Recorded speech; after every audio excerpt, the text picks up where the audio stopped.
my veins, I've been driving this train. Years in this lane, there's no stopping this flame. Cause I came to the game and I changed it to play how I like, rearranged it to my own domain. Yeah, I got what it takes, made lots of mistakes, taking shots, skipping breaks, feeling lost, feeling great, popping off, singing straight, never stopped, never changed. All the squad here to play, and I've got something to say, yeah. I work hard each and every day, I get lost in the words I say. I don't push pause, no, I push play. I won't stop till I make a change. I withdraw on the things I make. I turn flaws into flawless traits. I build tall, never capping space. I won't stop till I hear him say, Welcome in, guys. We are back for Ready to Love Season 8 in Dallas, and this is the reunion special, Part 1. How's everyone today? Pretty good. Doing very well. Good to see everybody. All right. Very good. Very good to see you. And we want to welcome in our special guest, JB Says What? Hey, welcome to our stage and platform. So good to have you guys. If you don't have JB Says What here on these YouTube streets, you better go and get them. JB, what's been going on? I see you posted over on IG about the return of the Real Housewives of the Potomac. You going to be covering that again? Yes. Okay. You excited? Anything else you want to tell us besides this? Not really excited, but you know. Okay. How many seasons? So how many seasons thus far have you covered? Real Housewives of the Potomac over on Bravo. I believe this is going to be my 7th season. No. I've been doing it since season 3, so it's been 5 or 6. I don't forget. Wow. So you okay? Okay, so you are a veteran. I need to talk to you because I'm also thinking of covering that show. So I need to talk to you about that. All right. Come on in the room. Hey there, JR. Hey, good evening, everyone. Good evening. We were just saying, how's everybody doing? How are you doing this evening, JR? Man, I'm okay. I'm all right. All right. Good. It's good to hear. And also, we got our resident Ron Freeman in the house, our Ready to Love alum. How are you doing this evening, dear? I'm good. Like you chilling with the fellas today, huh? It looks like, I don't know what the ladies. Kimberly had a standing appointment, so she wasn't able to make it. But we do miss her. We do miss our Kimberly review, so she'll be back. But we got a new member back in our house. Roro for real. Yes, the podcaster. That's what that should say. Roro for real, the podcaster. Amen. Quinton is back in the house. Hey, Quinton, good to see you. Good to see you. LMV, member and moderator, beautiful moderator extraordinaire. She is in the house. Oh, you know about some JB. What you know about JB? Don't be over there sliding into them other channels. All right. And we got Reza. Good to see you too, Reza. Good to see you too. Guys, anyone want to start off and tell me just your initial impressions of this reunion part 1? Anyone at all want to volunteer? JR, I'm going to pick on you. You start. Well, for me, wait, am I muted? Can you hear me okay? Yeah, okay. Yeah, we can hear you. All right. Yeah, so for me, a lot of confrontation, a lot of hostility, unfinished beef, and very few connections. So you put all of that together. Am I surprised? No. Do I want to be surprised? Yes. Like I really hoped that we would have a different outcome, but it seems like this season has been a bit more confrontational than some of the previous ones. Why do you suspect that was, JR? Man, I think a lot of the castmates just didn't like each other, and some of the experiences they had with each other, they held on to it and decided to Yeah. bring it all into the reunion and then try and have their clap back or their final say on it, rather than just letting it go. Do you feel like that was a good idea for those people that held on to those grudges and feelings and issues? No, because it's not ready to grudge. It's called ready to love. So you're supposed to be there trying to find, you know, connection, date in a way that you probably haven't dated before. Date some new people, like personality wise, that you probably wouldn't usually give the chance or be open to. Try something different, because whatever you've been doing up to that point hasn't worked. Mm-hmm. Mm-hmm. Yeah. So if you're coming into, you know, as soon as someone ruffles your feathers, you want to beef with them and you want to call them out and you want to, you know, hang on to certain things.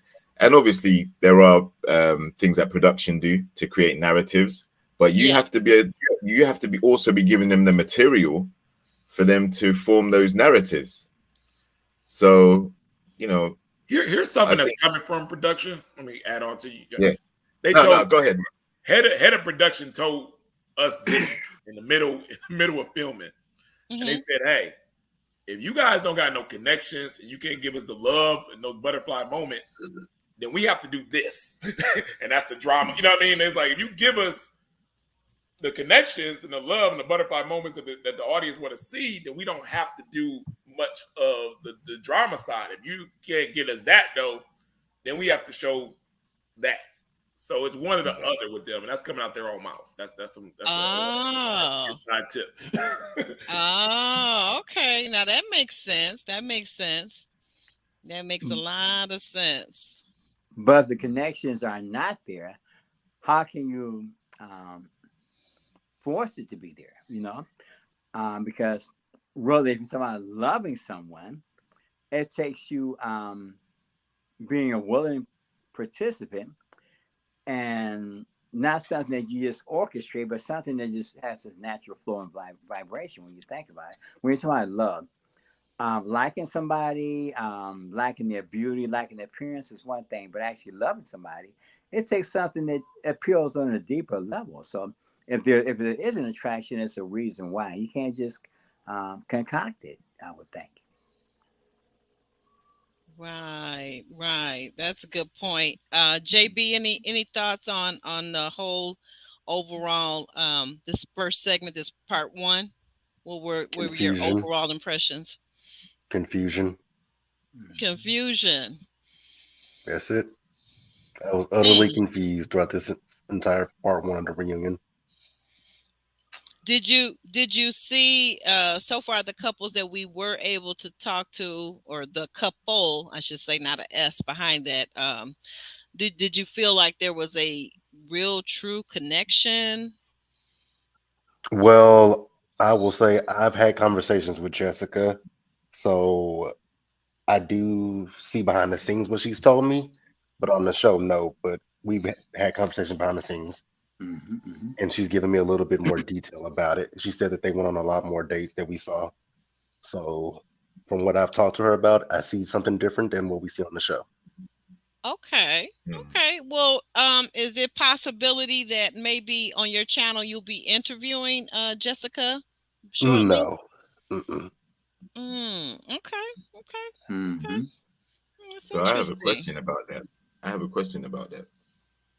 If obviously we do know that there are a lot of dates that aren't shown, but why is the distance, or why does there appear to be a lack of connection, even though they've been on more dates than what we've seen? That one I can't answer. You know, if I see her again, I'll definitely ask her that. But that's something that I can't really answer. But, you know, like I said, she did tell me that they went on a lot more dates and that there was an attraction to him. But like I said, you know, I know it doesn't translate on the screen, but that'll be something that I ask her. And you're saying that there was an attraction. I wasn't sure if you were clear if you were saying there was, she said but there was not. Okay. No, she definitely said she was attracted to him. She said she likes, guys his size. She likes big guys. So she said there was an attraction to him. Okay. Yeah, I think I've seen her. Maybe I believe it was Crystal XO. Shout out to Crystal XO, where she said that she liked a fuller, stout, a stockier guy, like maybe like a Mhm. football player type thickness, heavier set, and she liked them with a little bit of a little bit of a stomach even. When And they Mhm. six when I've they heard six women four. say that. Hmm. I'm So when they sorry. 6'4". Uh, you know what? And he's not 6'4", I don't think. But Five, He's five foot not. four. would you say, Jr.? Are you being funny I over said there? he closer to 5'4". You know what, Jr. Mhm. Turn in your car right now. You're wrong for that. You're wrong for that. You're wrong for that. You are All of wrong them for that. women like them a little stockier guy when they clipped his height. You know what I mean? When you the big teddy, you know what I mean? But it don't work the Yeah, other like way a around. teddy bear type of guy. Yeah, but those guys be 6'4", 6'3". The one that be talking about be tall. They're big and tall. They're football players. When they talk about offensive linemen, they talk about big, But Ron, tall guys. that's you as a man saying that. You're not a woman. You can't say what women like. You're a man, Yeah, it's right? my job as a single man to know what women likes. Yes, I can say that. So you think? So you saying you gonna grow you a little bit of a stomach and all of that and get Oh no, ready for the I women? keep a 6-pack. I'm in the gym. You I a can't JR. carry a bunch of weight. I don't even know what that feels like. I've never been a big, I never Yeah, had fat on me. yeah. You and JR, y'all the resident gym buffs. Okay, all right, all right. What have you not? Okay, hey there, Monique King. Member and moderator extraordinary. Good to all my girls in the house. None of them on the panel, but that's all right because podcaster Roro for real is in the house. Let me give her a hand. Let's give her a hand, guys. Good to see you. Good to see you. Roro's got a lot going on over there, so it's a big honor for her to tune in to us and all of you guys. Everybody, I know everybody's got a busy day. It's a lot going on. My son came by this morning and picked me up, and we went off to church, guys. I'm so proud. I was so Mhm. excited. Pastor was excited to see him. All the members were excited, so that was a big deal. Calvin, we even saw you in church today. Yes, I was there. Glad to see everybody. Mm, We had a great time. we had a And great we're, time. Had a great time in the you know, Lord. Yes, we the did. thing about it is that this is, as even though we're challenged, we still need one another. And We that's what do. makes Ready to Love such an interesting theme because these are people that have been single for a while in a different relationship, but they're still looking for love. Love is important to us. Even It though it has is. many challenges, we still want somebody that we can share our life and experiences with. That's what I like about this show. They're young people, they're still growing and still determined to reinvent themselves and get into the mindset to allow them to be great candidates for love. I say so. I think we got to keep some positivity about it because otherwise it'll go a little bit nuts there. Hey, Ravine, welcome in. Also, a team member. Ray Venus is in the house. She's saying hey to all the panel. Yeah, Ravine, some women do. I got a family member that is just as thin, like thin and slim and fit, and she loves a teddy bear guy. She loves a teddy bear guy. I mean, she don't want you if you got that 6-pack. She don't want you. They all looking at her, and she looking at the thick friend standing next to the fit guy. So, everybody is different. Everybody is different. So we do know that. Well, we're gonna go ahead and get started and get into these notes and get this thing on out the way, right?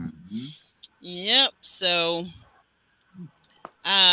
we opened up. Excuse me, guys. Hold on 1 second. I need a sip of water. Hold on 1 second, please.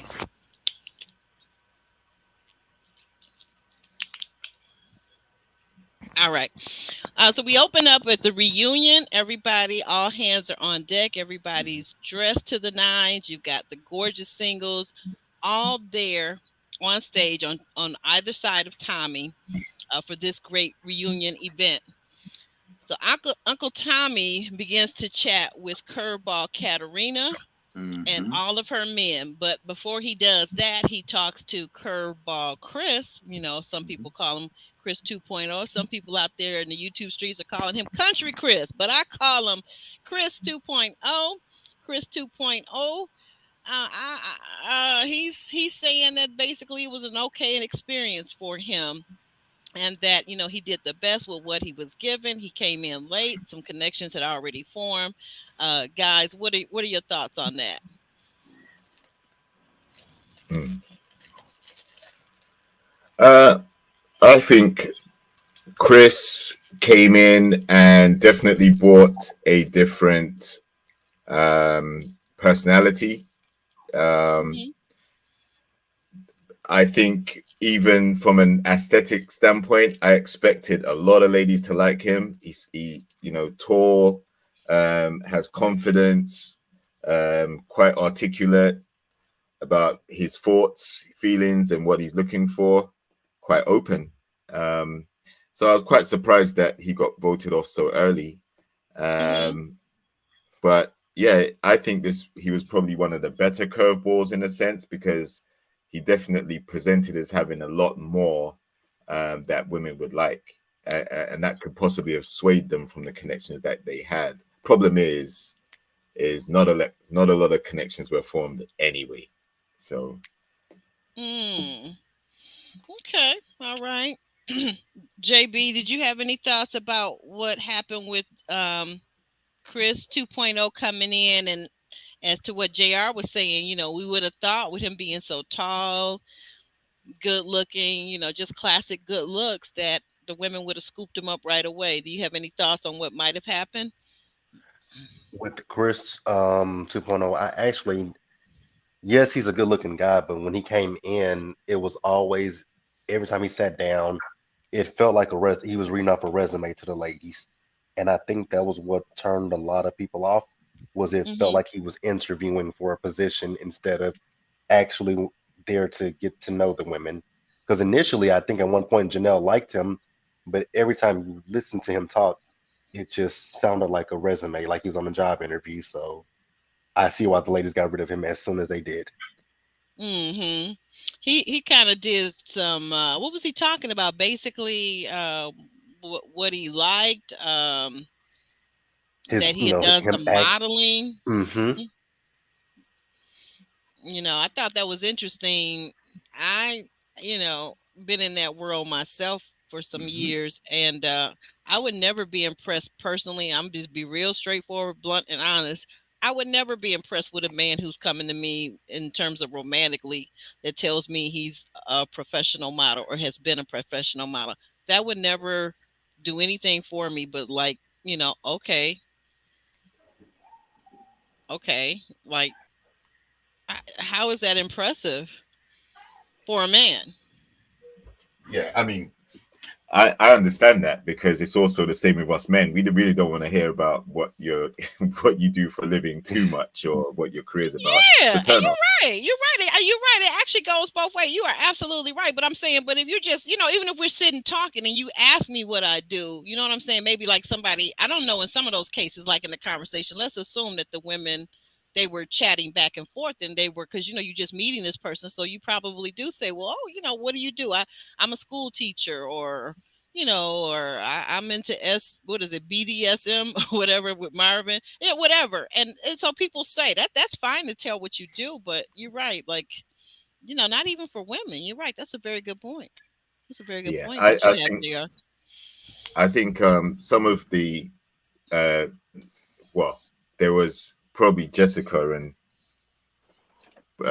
she was the main one I can think Hmm. of. But yeah, it's like she's always in corporate or work mode. Like there isn't, it's hard to see the other sides of her. Um, from Okay. what we saw in the show, it's always about her stoic, business like, work like personality. And I think someone who rolls off their resume Hmm. as if they're in a job interview could align with someone who's like that, because it's very work like. There is no personal engagement you're not really getting to see the real them at the core. They're always presenting a certain side to them in order to stay corporate. So I would have thought that would have worked with maybe one or two ladies, but obviously, you know, JB's right. It didn't work with some ladies because he probably came across as being more into himself than actually the ladies. There you go. Now you're hitting on it with JR to get back to Chris 2.0. That's the vibe I got from him. And you know, and it might not be really who he is. He really actually might have been nervous. I'm seeing some signs. I'm looking at him, and maybe it's just he didn't really know what to say, you know. So you're just kind of rambling and talking, and you end up, of course, talking about the only thing you know, which is yourself, because you don't know the other person. And you're trying to struggle to find things in common. So yeah, it did kind of come off like, dude, are you just into yourself? You just like hearing yourself talk? I mean, sometimes in meeting people, new people, you have to start maybe with some real basic, some real general stuff, you know. I know it sounds crazy, but you know, look at this weather we're having, you know, you know, and move into some other things, you know, like maybe some current events that's a hot topic that's going on in your community, right? And I don't think that was his problem.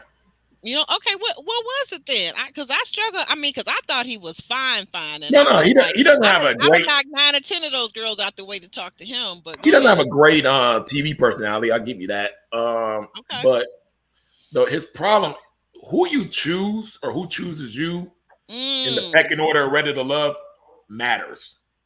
So what's the name? The Dallas cheerleader girl really liked him. Kira, yeah. Oh, really? Okay. But yeah, she really liked him. But he was low on the pecking order. That's why Quinton partnered up with Janelle, because he knew Janelle was going to be around to the end, no matter what. So you, as castmates, you got to know that. So like, let's say, in my season, if I got with Ida and I put all my bags in Ida's bracket because we had a connection and she's the second one eliminated, well, then I did a disservice to myself because I'm going to be gone next. You know what I mean? Right. You partnered with the stronger castmates, though. You kind of know who's going to be around. Let's say you went straight for Kyra. Well, and around her coattails, you're going to be around longer because if she's giving you the vote, she's not going nowhere. So, you kind of. Well, listen, you know, on that note, because here's the thing. I was just thinking about it as we were talking about Chris 2.0. What if Chris 2.0, who has no children, fresh, clean slate, and who wants children and wants to be married, what if he and Jessica had partnered up earlier on? That could have been something right there. That could have been what these people call the so-called power couple. He is not a Jessica's type. His type probably would have been Kat, but you can't have two wild cards talking to each other. That ain't what they were here for. Well, unless you're Carmen and what's his face from Potomac, Carmen and the two curveballs ended up together. Carmen and Donovan. Was it Donovan? Carmen wasn't no curveball. She was there the whole time, wasn't she? No, Carmen was a curveball. She came in and her first date was with Laverne. I remember distinctly because Carmen. The reason why I remember, Ryan, because guess what? Because Carmen was supposed to. She's the only interview that we got secured, did the thumbnails and everything, confirmed the dates, and then she canceled last minute. That's how I remember Carmen. Yeah, Carmen's a little different situation though, because she wasn't going nowhere. You know what I mean? They had to put her with somebody because Carmen's got a lot of power within that casting situation. You know what I mean? She's right. Yeah, I hear she's big wig in Potomac, right? One challenge he may have faced, it may have been comping the cats, is that the relationship were already developing and evolving. So he may have had a problem kind of attaching them to feeling who was most compatible with them, because people already sized themselves up, and they both were Johnny come lately. So maybe he just didn't know how to kind of finagle and fit in, and patterns was already been established, you know. So that may have been hard for him because maybe he just didn't feel comfortable with the role, you know. They got to give you the dates too. You know what I mean? Like the crazy part that y'all don't see is someone like Mohair, like he might get 10 dates straight in 3 days, and Chris 2.0 might get 3. So of course he has more time to make connections with the women or a certain woman and stuff when you're throwing him on all these dates with the people. And I'm not, he doesn't, Chris 2.0 don't know this. He thinking everybody only had 3 dates. He don't know that the guy next to you been on 13 this week and you've been on 3. And he's had more time with the ladies and more camera time, more time to establish a connection than you have. So you come off looking dry, but it's not your fault. They're not putting you on the dates. Okay. And so, and thank you guys for that. That's very all good feedback. So getting back to Uncle Nephew Cousin Tommy, he's sitting chatting with Curveball Katarina, and she's surrounded by the men that she did make a connection with, and those that it kind of didn't pan out, which was pretty much all of them. And you know, sitting on stage with the men, you know, all I could do, you can notice, and you point this out, several episodes, Ron, that Katarina, she's tall, she's statuesque, she's beautiful, she looks great in her gown. She's got all the beauty, you know, and we always talk about men are very visual, but yet why is it that she didn't get a solid connection and stay till the end and make it across that bridge, Ron? What do you think that was? There was nobody there to match her. Like, she didn't have she was taller than a lot of the guys. Yeah. She's better looking than a lot of them. She had her stuff. I mean, her match was there. You did not just say that. I guess, like we just said last time, if she was going to leave there and go to a nice lounge in Dallas and a 6'3" dude, a nice fitted blazer came up to her and got her one of those cocktails with the fire coming out of them and stuff like that and talk to her, she's not going to sit up there and look him in the eye and go, oh, but I just miss Mohair so much. I mean, you know what I mean? It wasn't a connection there for her. So she was trying to just get to know the castmates, make friends, get her TV time in, and do her part. It's only so much you can do there if they didn't hook you up. Like I said, she said Quinton probably would have been her match. And I believe that. You know, that made sense. But like you said, Quinton was already had his plan together from day one. He's like, okay, I'm going to link up with the strong girl and we're just going to go to the end. I don't want to be stressed. I don't want to mess it up. I don't want to be dating a bunch of other women on the side to mess up this situation here when I got a straight path to the end, easy, stress-free. So he wasn't entertaining it. And after that, she was just going the guy to guy, trying to, you know, just make friends. It wasn't that they didn't want her. You know what I mean? It's like, yeah, no. Yeah, you got a girl coming in here, but, you know, in heels, she looked about a good 6'3". I think she said on one of the interviews or somewhere I saw her, she did say that barefoot she's 5'10", 5'11". Yeah, so with heels, you got to look at it. She's coming in 6'3", 6'4", with some nice heels on. And some of the guys, I ain't say they're intimidated by that, but they, you know what I mean? They were probably gonna put their attention somewhere else. And like you said, men on the show, we feed off the women. So she's told herself that she wasn't really an aggressor either. She's used to guys pursuing her.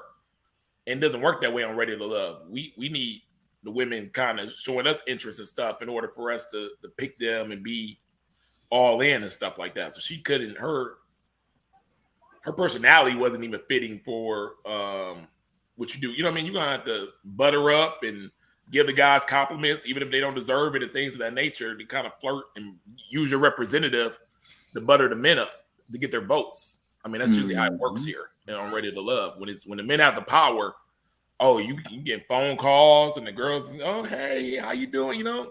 And then when the women have the power, you don't hear from the people. These people. So yeah, you got to be flirtatious and things of that nature. The girls, I don't think she was pulling those guys enough. She said, you know what? Now you bring up a good point. I'm gonna go over here to JB and see what he has to say. You know, Kat did say that she is not accustomed to coming on and kind of pursuing men. JB, what do you think about that? Do you think that her beauty alone, her personality should have drawn the men out to her, or what did you see in this season? With Kat, I mean, she is a beautiful girl, but watching this entire season, it just looked like she was just doing musical chairs because she never had a solid connection from what I saw. Especially when we got to the end, she said she had a connection with Maria, and it's like, where did this come from? It makes you wonder if she was doing this, like, trying to get to the end, so to speak, because Mhm. she went from having a connection with Phil, Herbert, and also Marvin, but then at the end is Maria. So I was a little confused. Mhm. Mm-hmm. Mm. Well, do you think women, just aside from Kat, just in general, in this modern dating world that we're in, do you think that women should be more assertive, calling guys, texting guys? What do you think? Me personally, not really. I Okay. still feel that, if a man is interested in a woman, then you pursue her. All right now. I disagree, but Ron, I knew you were gonna have something to say. Okay, give us your take on it, okay? Give us a short you got to version. act like you want a man. You want a man, you got to go get your man. Like, what do we? These women acting disinterest. I don't need a man. You already got the I don't need a man culture going around. Men are already feeling this type of energy, and then you're gonna play nonchalant on top of that. You think that's gonna work? That ain't how that works. You better show him that you're interested, Oh and my. force him to make a decision to step it up or not. Mm. Mhm. Do you agree with that, Kelvin? Do you think? What do you Well, think? what I'm looking at is that you have to show interest in one another, and you All have to right. advocate for one another because that's all. You know, these are people that are 30 plus, so therefore they've been dating for a while and they have different scenarios with different people, and you should be willing to be a part of something new and different. Because dating requires that you be feel a vested interest in somebody, unless you just into convenience. That's different. But you're into a commitment. You should be able to size a person up about based upon what your needs are. You can't just be into yourself, but then you want that person as well to not be so much into themselves as well. You should be in tune with who you really at 30 something. You should be moving into a different direction so far as the kind of relationship that you want, and you should pursue it accordingly and be more selective and in tune with the person that you're pursuing as well as what your interests are. As there's convenience and then there's commitments, two different methods of approaching things. If it's convenient, you're not going to just go by looks or a job, because that's something that can change if it's out. But if we're looking into something sustainable, you're in tune with that person, how they really make you feel. Mm. Stay tuned says that beauty captures attention, substance keeps attention. Do you agree with that, JR? Yeah, definitely in this setting anyway. I think when it comes to Katarina, I probably would have thought she would have gone with maybe Chris 2.0, or Mm-hmm. had an attraction to Herbert, and that would have Oh, worked. yeah. Both quite tall guys, both Yes. both presented well, unproblematic, uh, and both seemed like guys. And I thought that would have been more her flavor from what I saw of her. But yeah, her connection with Morier surprised me. I mean, she also did have more of a understanding approach to his spiritual views, his spirituality, as opposed Mm-hmm. to his other two connections, Janelle and Jessica at the time. They just slammed the door shut and said, you know what, you're into this voodoo and we ain't into that, basically. But Katarina had shown a lot of interest to say, she's at least appreciative of it. And yeah, so on the hidden date that was shown, where he said, they definitely become friends, but he doesn't, he feels like his attraction is more elsewhere. I was like, man, I don't see how he can he can choose someone who's not accepting of his lifestyle. Kat was, you know. Right. So yeah, I think Katarina is probably, you know, there is a guy out there for her. There's probably many guys out there for her because she does Oh seem like a yeah, nice person. Oh, yeah, she does. But on this show, you know, some guys had already established who they're going to be with, like Ron said, and some guys got eliminated before they could even stay to make that type of choice. So let's not act like he had a choice, though. Like, come on now, we got to be realistic. She said it was a friendship. It was a friendship. Why It was she wasn't. crying, Wasn't sitting Ron? back on the couch making a decision on which girl he was about to take to the sunset. Ron, why was she crying though? Did you understand she why was she leaving was the crying? show? She was leaving the show. It was her exit. See, Yeah, for but him. we're months later. We're at the reunion now. Like I got my good face on. I'm not messing my face up for nothing. Somebody better die before I'm crying. I'm sorry. Yeah, but Ron, you also have to realize that he only has a friendship with Jessica like that, as far as what we can see. Like by the body language, by the interaction. Real friendship though with Kat. Listen, the Jessica, forehead. Jessica does have a little, you know. I told you I could see the Jessica and him thing working out later on, maybe. But you did say that. Yeah, the thing with the Kat thing is even if, let's say and I don't even believe to even say this, but let's say they were gonna give it a try, the competition would roll him over. Like it wouldn't work that way. So Jessica and him, I think, was the better fit. But like almost like if you remember season 3 in Houston, where Andrea got all that flack with the Calfani thing when Calfani went back to his ex or whatever like that. And I'm like, Calfani knew he couldn't get Andrea. You know what I mean? Like he went back to his ex, and that was his choice. The only choice he had. If he could have got Andrea and then went up to the sunset and she was gonna be with him, he would have went for it. She's gorgeous. But there's levels to this. This because it's 10 castmates and 10, and 10 women and 10 men don't mean everybody gets a connection. Everybody's supposed to hook up with each other. Everybody's on the level of the other person in the sexual dating marketplace. It ain't that. So just because they're on the same show and they're talking to each other and they're friends don't mean they get supposed to connect. No, he's not on her level. It just is what it is. Okay. As Ron says, it is what it is, and we better accept it because if you're in the current modern day dating marketplace, you better match that person's good looks, or else you will not be a power couple. And She got to be attractive. Yeah, it has to be. I say that in air quotes, okay? Because I don't believe in power couples. I'm sorry. But Aubrey, I wish it was a situation where it worked the other way around. It doesn't. And like I said, if it did, I know about 10 castmates and past that would be in her DM right now testing the relationship because they wouldn't believe it. It'd be on her. Yeah.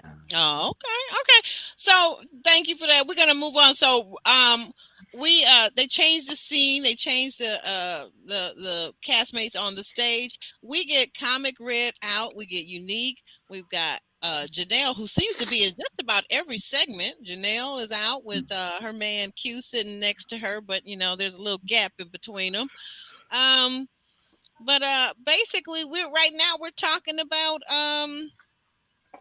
Red, the comedian / DJ, and Red is really taking offense to something that was said by Unique early on in the show, which was that she called his job a quote unquote thought job. Now, is it me, or was this man never able to let this go and move on and just date, productively after that? It's like his whole ego was crushed.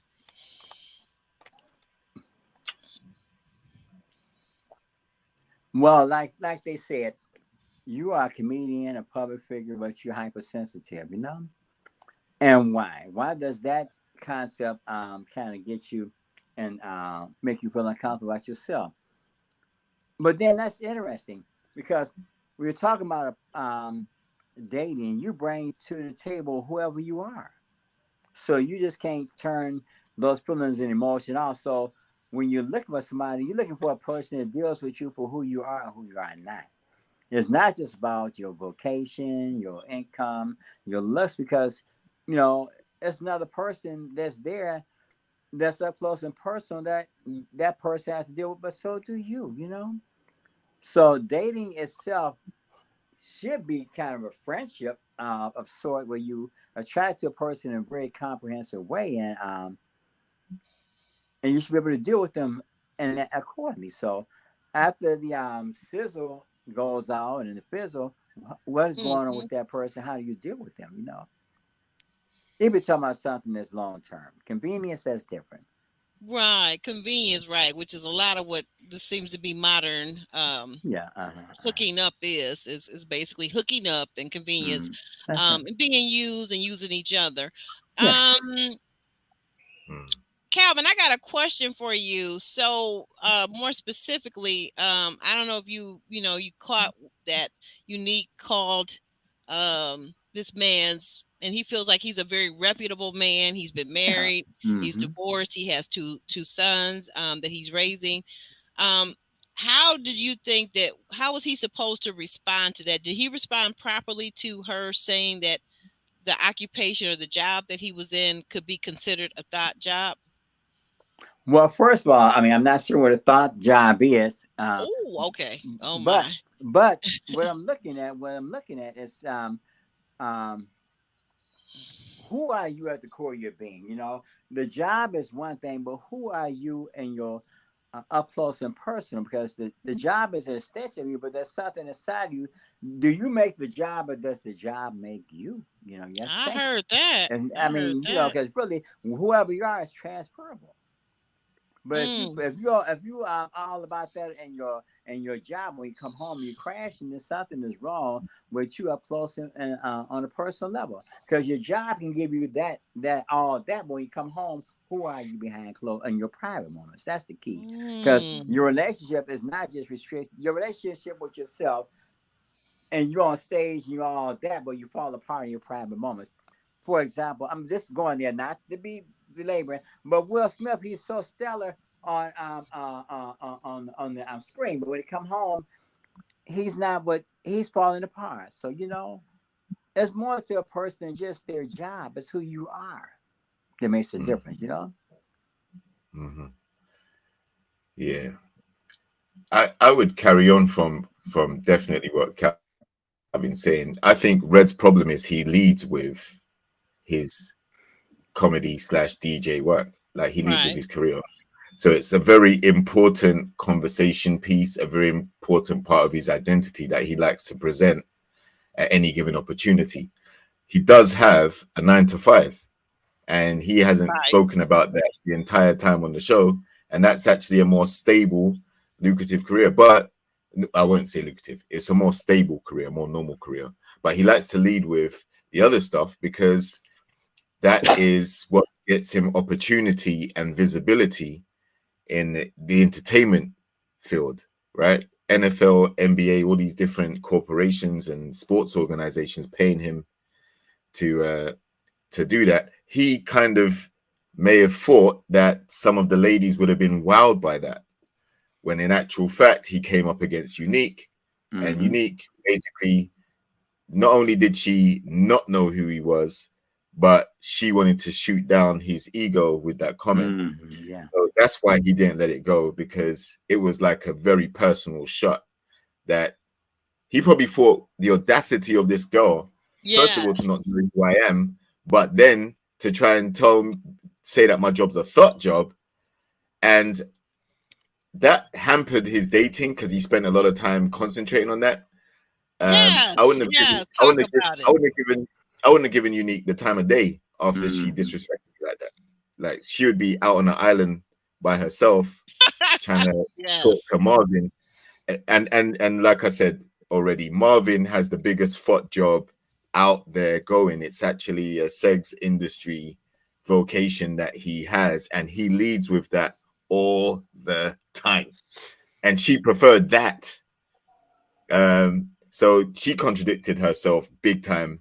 she shouldn't have even said anything about Red's career, to be honest. Mhm. Right, 'cause she's yeah, in the same field, so basically they're both in thought jobs, according Right. to her, quote unquote. Right, but the problem is when he said that to her, when he actually sat down and said, "Listen, so that means me and you are in the same thing then," and she was like, "No, definitely not." And then she even went on to say, "Oh, so he's petty because he's now calling her a thought because she's got a thought job and he's being petty." No, if he's being petty, then you were petty initially. So Yeah, she was. Um, She was. yeah, so all he did was match her energy, and he shouldn't have done that. It was a waste of time. He should have carried on dating the other ladies who he had a connection with, which apparently was Janelle, according Right. to him. Well, And we he's kind of still saw that connected at to her that too. was that pickle football game, whatever that thing was. Yeah. That weird. Yeah, we saw Flag- that. We flag saw the game. football. Right. We saw that. And can I just say something? If I may, JR, to your point, I think you make some excellent points. But I also feel this, and this is just my intuitive feeling. It could be totally wrong, but as I was watching the reunion, I honestly feel like Unique. I think when they played it back, so early in this season when she made that comment about that what he had was a thought job. Again, she's right. She never did say that he was that, but that was the type of job. And I actually do get, because we women, and I'm sure you guys, like, let's look at it. If a guy were dating, if he met a woman and then he found out later that she was an exotic dancer, that would be a job that comes with a certain kind of baggage, correct? So Of now course, for that's taking women, off clothes though. I'm sorry. That's taking off your clothes though. Yeah, correct. It is. But I'm just bear with me for a second. But I feel like I got what she was saying, that if you're dating a guy, in other words, a guy that's out there, so a basketball player, any professional ball player, a DJ, a comic, like she said, men that are going to get a lot of attention from the ladies. Doesn't mean, like you said, maybe they're not taking their clothes off, but people are watching them and they know that maybe they make XYZ money, or in the case of entertainment, they thinking, oh, well, they know so-and-so, they're going to be a big star one day, whatever the thing is. But what I'm trying to get to is that I felt like intuitively, she made the comment, she basically put her foot in her mouth, she made a mistake, but what she did was she put 20 on 10. And She doubled down. Yeah, she did. She doubled down. She doubled down on it. And like you said, to your point though, but Red, I don't understand why he bit. Well, We got a group of cast members that are highly triggered by one another, and every time one of them says something that triggers one person, they go for it. They just lose their cool. They have no composure, no grace, and no just to sit back and just say, you know what, I'm gonna let that slide. And like you said, I'm gonna move on. I'm gonna move around. I'm gonna look at these other nice ladies. You got 10 beautiful women. Why be bothered if you don't hit it off with this one person? You got 9 other ladies to talk to. But he actually did speak to other ladies, but like I said, I think he wasted a lot of time with Unique, and there was no connection there. And she said the reason why she gave that comment wasn't even about the foot job. It was basically some stuff that she'd heard about him and something to do with him and the relationship he has with his kids, which is definitely a low blow. That's illegal. Like, what are you doing? And she's gaslighting in a way by saying that she knows all this stuff about him, but she's not actually saying what it is. Every time he wants to know, so what have you heard about me? She tried to shame him for sending her a DM and another message asking, can we talk? Can we sort this out? She tried to shame him for that. So there's something wrong with her.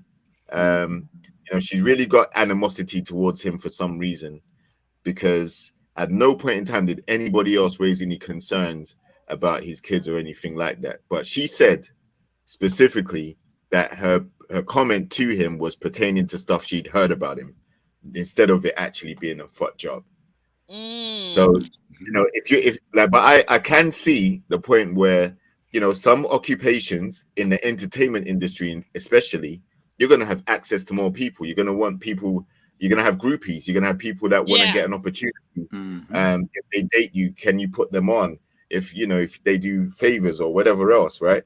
But she's in the same field, so she's probably seen it hundreds of times. before herself. Doesn't mean she's been involved in it herself, but like I said, I think she definitely tried to throw some cheap shots, and instead of apologizing, she doubled down on it, and that's where Okay. she wasted a lot of time focusing on Red too, when she Yeah, could they have been. both did. They both shot Yeah, themselves in the foot. To your point, Jr. and how, like I said, how are you going after Marvin, who wants to do shows where he's whipping and licking and tickling in the basement, in the dungeon? You're his girl. You're supposed to be his side piece, helping him do all of this to these other ladies and pleasure them. How is that not a thought job? That's the worst kind of job to get into a relationship with someone who has that. That's the worst type of job. I want to direct you to on the screen. If you see that on the screen, I don't know if you can read that from where you're at, but if you could read that, perhaps, Jr. There is a stigma with my lifestyle, unique, because you have a thought job. She was responding to his, yeah, but then she went further. She didn't just respond to his statement. She went further and started talking about stuff that was off the camera, that talking about his kids and his relationship with his kids and stuff like that. And that formed the view that she had of him. That formed the opinion that she had of him. And she lost respect for him after that. And him simply reaching out to find out what was the cause of why you don't like me, she decided to shame him instead of reveal what it was so he can clarify it. So very low blow, disrespectful move. JB, what do you think? What do you think about this whole thought job situation? And then we're going to move forward, but there's another little component. But what do you think about it? What do you think? Should he have paid her as much attention? What should he? How would you have responded in that situation? It was childish on both parts, to be honest. I wouldn't have took so much, stock into somebody saying that I have a thought job, especially if we're in the same industry. It's not going to hurt my feelings or anything like that. With Red, I believe it was a trip to his ego.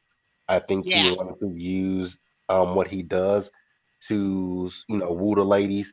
Like, I was kind of with Unique, not about the thought job comment, but about the fact of him saying he's the king of Dallas. I've been in what's that Dallas all for about? almost I've been here for almost 10 years, and I never heard of Red prior to this season.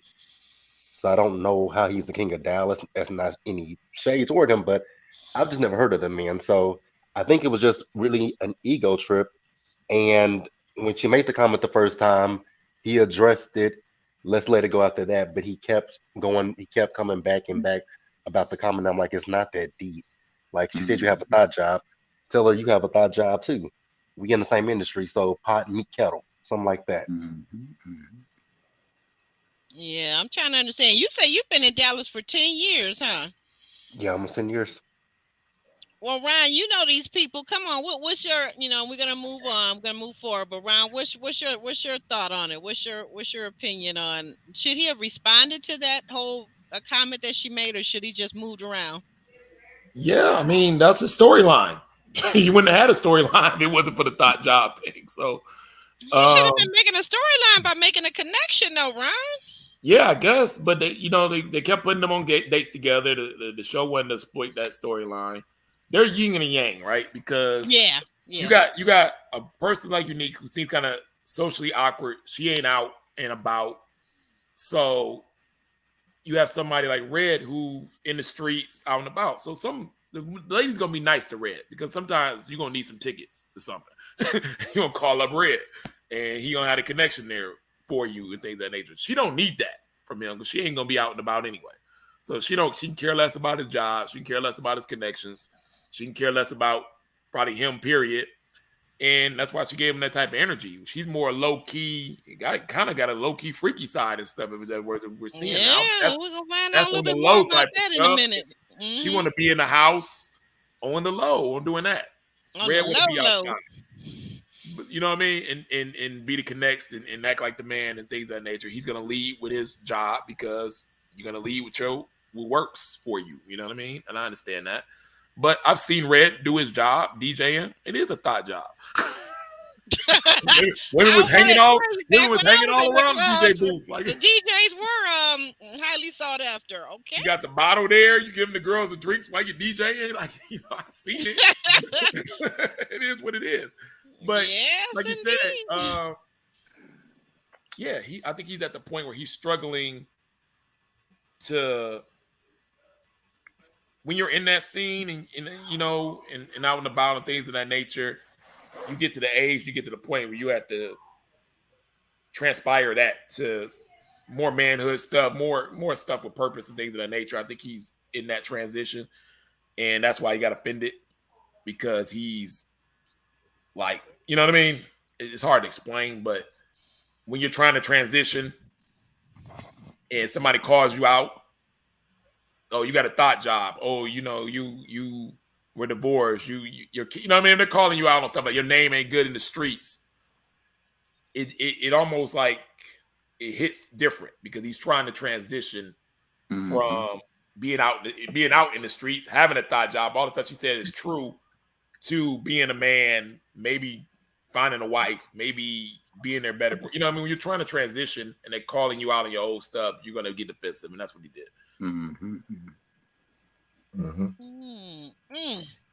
Yeah, I guess it's kind of hard, because on the one hand, he wants to keep his reputation, because one of the things she said about his name, out in these streets, and I just thought when I heard her say out in these streets, I thought that was a figure of speech, but then he wanted to say, well, my name is not out here in these streets, and my name is Gold, and it was just, I don't know. I'm like, you know what? I think you protestive too much. You really. But it is out in the streets, because if you out and about in the scene, this is the problem. People think they know you when they don't, because they see you a bunch of times, out there. So they're gonna judge you. They're gonna see you talking to a couple of ladies. They're gonna judge you for that. So your name ain't good in the streets with all the ladies and things of that nature. They're gonna tell you that to your face because you have some kind of power structure in what you do, but it's probably not. And he has to accept that. And the only way to get around that is you can't do that job. You can't be in the street. People have to transition out of that if that's what you want, or stand on it. But you can't do it both ways. Exactly. And that's what a lot of people in the chat are saying. They're pointing out that he pointed out to her, to Unique, that he wasn't being taken seriously by the women while he was trying to date. Part of that reason is, and I surmise, is that if I were to meet a man and everything else was check, but he told me he was a DJ, a comic, you know what? Nice meeting you. It's been good. It's been real. Let's just stay friends, because that you don't want your guy to be in that type of position. It's a little much. It's a little much, especially at a certain age. So would you have that same energy for Quinton? Would you have the same energy for Marvin? I probably, depending on how I know him. Like, I know he's a trainer, and like she said, she felt like that was a same thing, quote unquote, the name that she gave it. And basically, you notice that she didn't respond to Tommy when he asked her, was his job a thought job? Yeah, exactly. Basically, all the men on that stage, from what, according to her definition.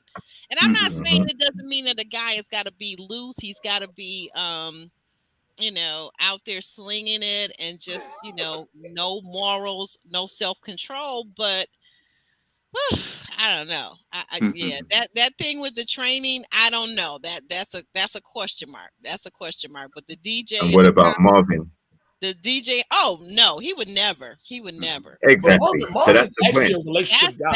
That's an obvious no, because I'm not into polyamorous relationships. So that's a clear no for me. Like, but he is a relationship guy. He's a relationship guy, though. He's a relationship guy. I don't care what he's. Yeah, but for his not a relationship guy. His relationship is crap. I mean, you want me to fall in love with you, put all my time and energy into you as a man. Okay, fine. And then you want me to watch you? No, we can't even say. We can't. I mean, that's the sexual stuff, though. It's more than a relationship than that. Yeah, but Ryan, for those you're going to be helping him do it, Aubrey. For those who like it, like my favorite expression is knock yourself out. That's not me. And I think that's what a lot of the ladies were saying, except for Unique, which is interesting because guys, do you remember, to your point, JR, this is good. You're making a good point. Do you remember that Unique early on, the guys were saying that she seemed unhealed? I got that from her throughout her whole time on the show, that she was very unhealed. And the fact that she chose Marvin showed, like she said, she loves red flags. She, like, that was a whole walking red flag for her, and she walked right on into it. But Like, was really? he? Is Marvin a red flag? Yeah, for her. How do we know that? Because Korea. Go ahead, tell him, JR. Listen, he's going to be in the basement making money, pleasuring other women. Who cares? You know how many millions of people are in that lifestyle that are married and having thriving relationships and careers all over the country? But you're not listening to what JR and I are saying. We're saying that this is a woman that is unhealed. She showed up from day one when Chris met her. Remember, Chris met her, or maybe it was Brandon. JR, who was that met her and said, wait a minute, she seems very unhealed. This is a whole continuing theme with this lady. You're missing the point that we're making. Yeah, I remember. I can't remember if it was Chris or Morier that said that. I can't remember exactly. But they identified that.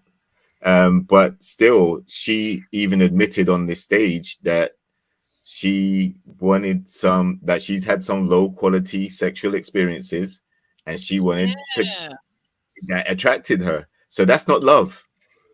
Right. That's how you know she's not healed, because trying to seek therapy for what she's been through having a highly sexual, adventurous relationship, that's not love. It's going to lead to more problems. You need to address what the actual problem is that you went through, not try and mask it by getting with a male dominatrix type dude. You're going to tie you in the basement and whip you. That man's in a relationship right now, though. A solid one. The only one up there that's in one. Yeah, he is. He is. And this is the thing. When so according to him, he got into a relationship a week after he got voted off. He found a lady, he DM'd her, they clicked, they connected, they started a relationship. Now, Unique says she even went to one of his shows after filming. She went to one of his shows. And by then, he was in this relationship. And that's what made her realize, it's not worth pursuing anymore, because he already is in a relationship. Yeah. So she would have pursued him fully if he didn't have that relationship. And clearly he chose that new lady over her too. Mm-hmm. I'm here to tell Unique, first of all, from what my purview from watching the show, whatever happened when she put her hand up, did they kiss? Did they not kiss? Did they feign a kiss? Was it a fake kiss? It looked like a kiss. It looked like a real kiss. Okay, but listen, here's what I'm going to tell you as a woman. This is what I know as a mature woman.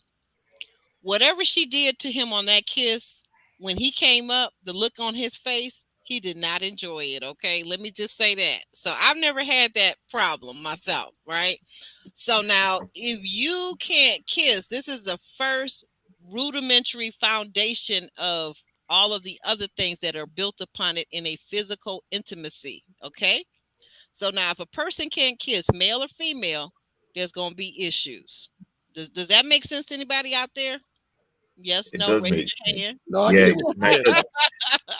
It does make sense. He was surprised by her putting her hand up and blocking it. Maybe, and that could have been part of his turnoff, because he's a showman, like you pointed out. He does whole shows related. I just think he found the woman who was down. He didn't have to teach her anything.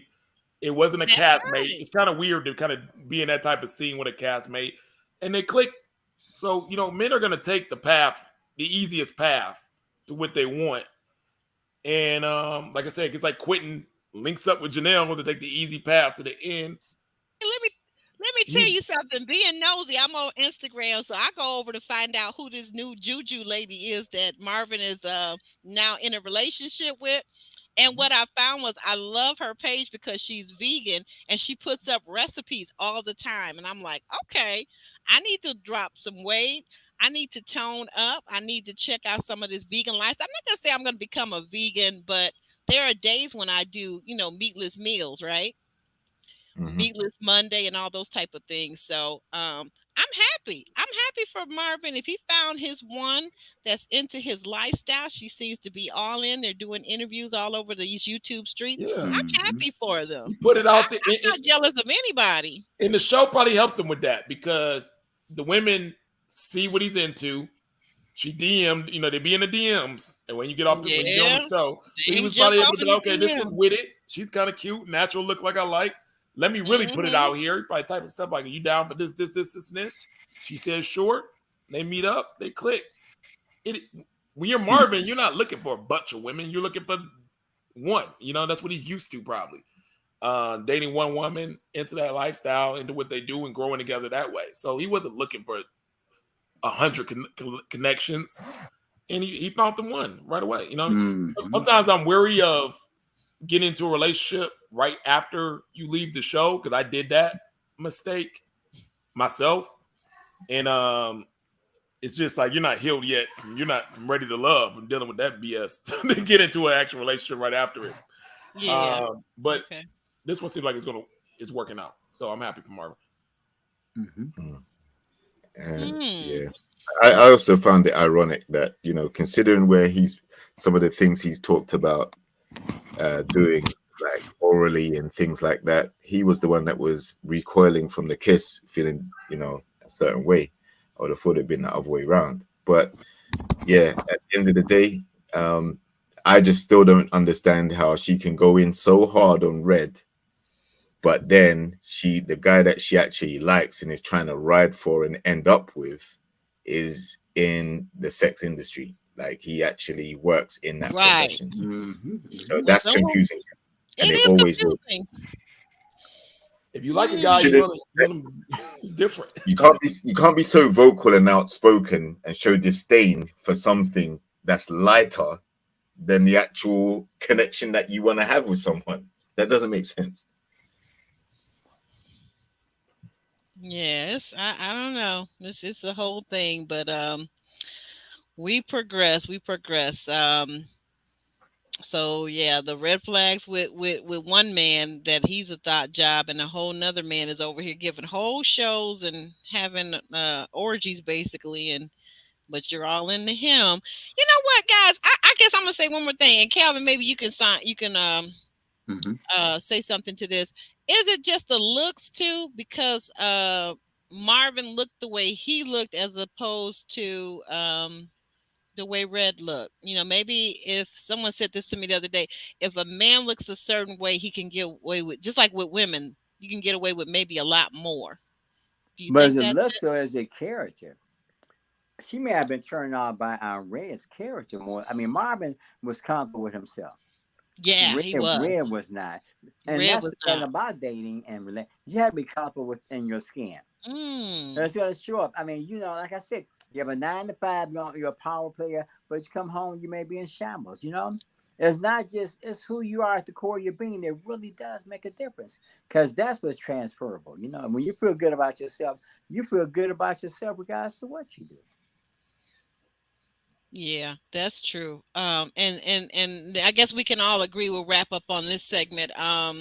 Do we all agree, or how do we feel about Unique bringing out, not wanting to talk about it, but then talking about making some disparaging remarks about his character in relationship to his being a father of two boys?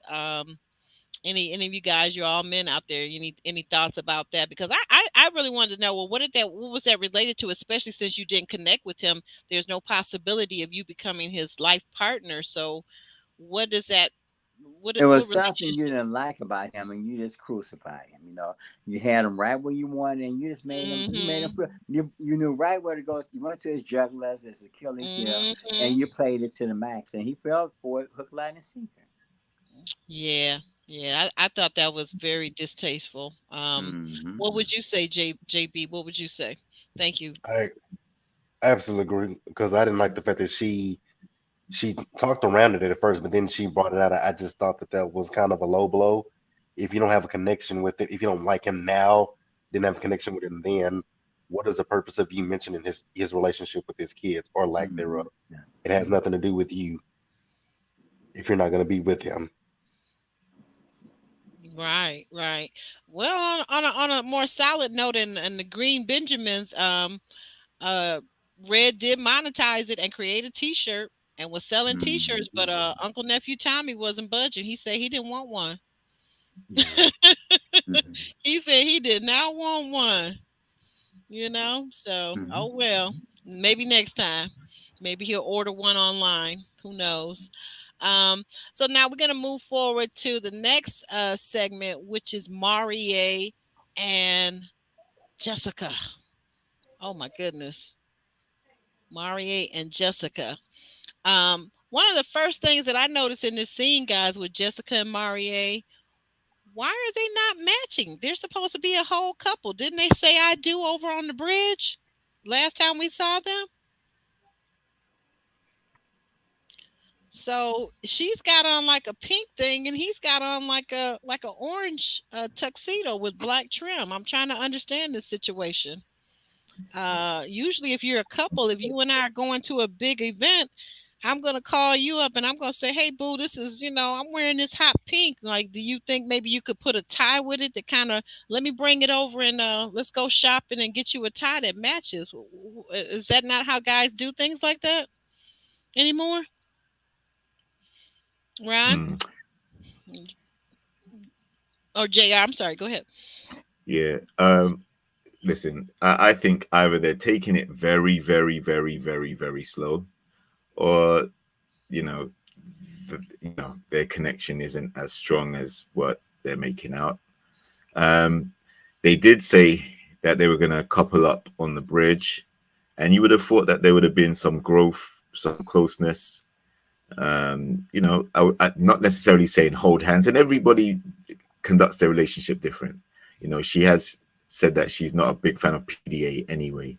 She's not really into public displays of affection. So, but they just seem to be two completely different people. I don't see what they really have in common, because it definitely doesn't strike me as a big attraction thing, in terms of the physical. Like, we haven't seen much of their connection. So unless there's stuff going on backstage, and then out in public they're presenting very corporate. She also is very much, probably trying to protect her image because she's a businesswoman, a successful lady at that. So maybe she just doesn't want to do anything to kind of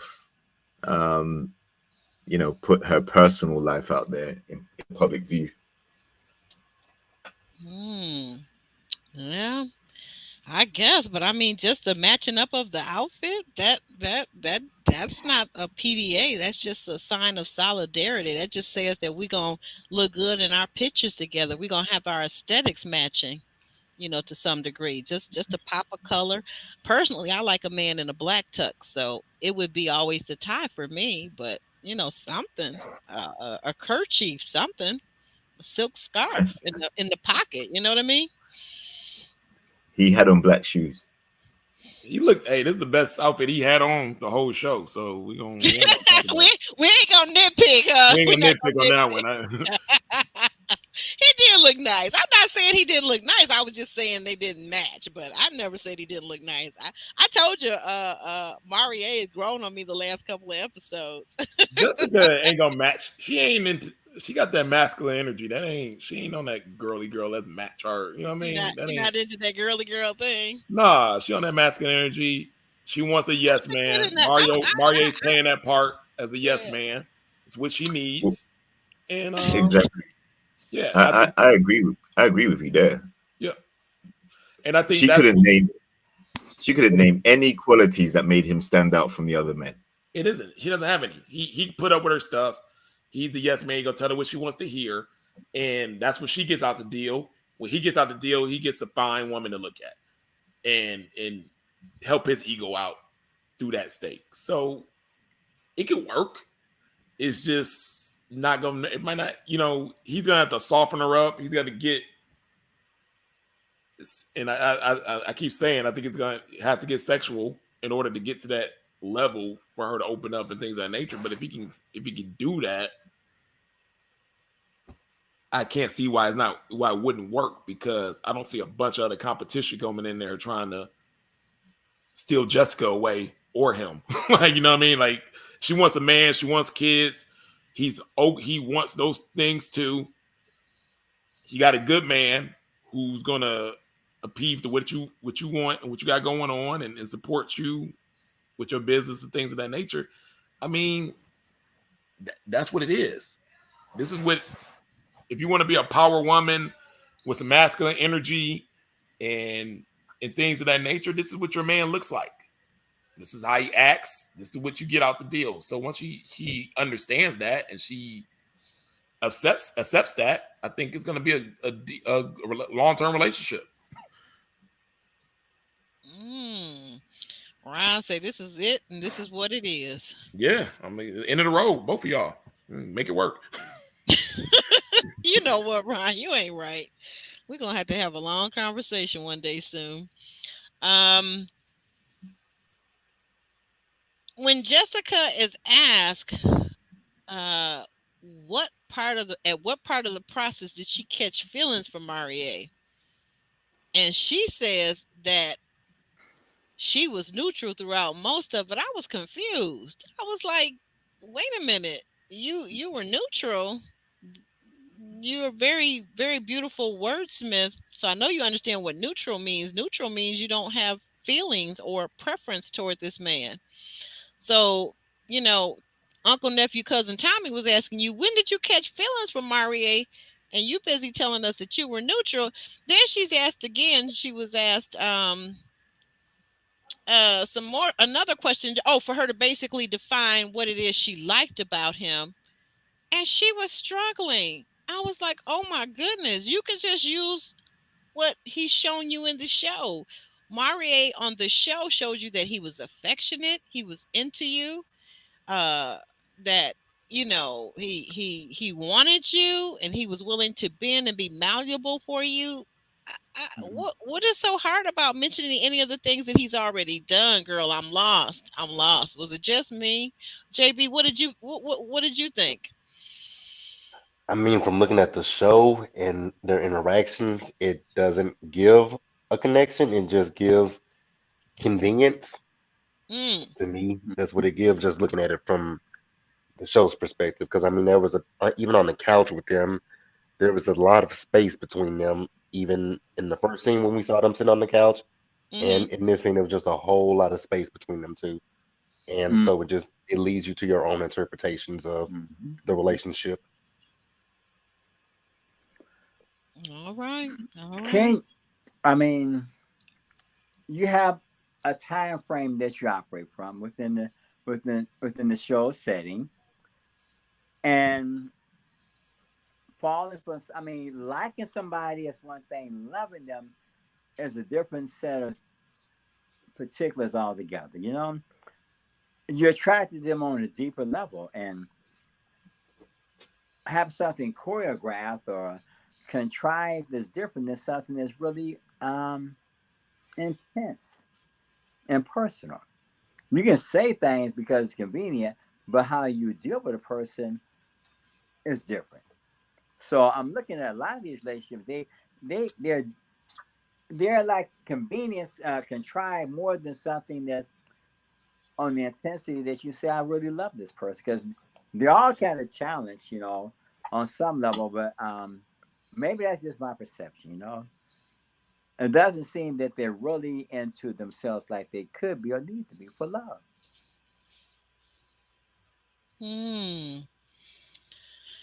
I'm just after all that we've been through with this couple, I feel like it should be given more. I know that's wrong of me as a viewer to be all up in their business like that, but I'm invested.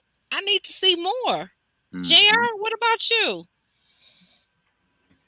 Yeah, I think if you've got a connection and you've done the dating process in front of all of us viewers and commentators, and also the cast members know that you're solid on each other, then there shouldn't be any reason why you're going to be restricted as to like not holding hands or any type of closeness.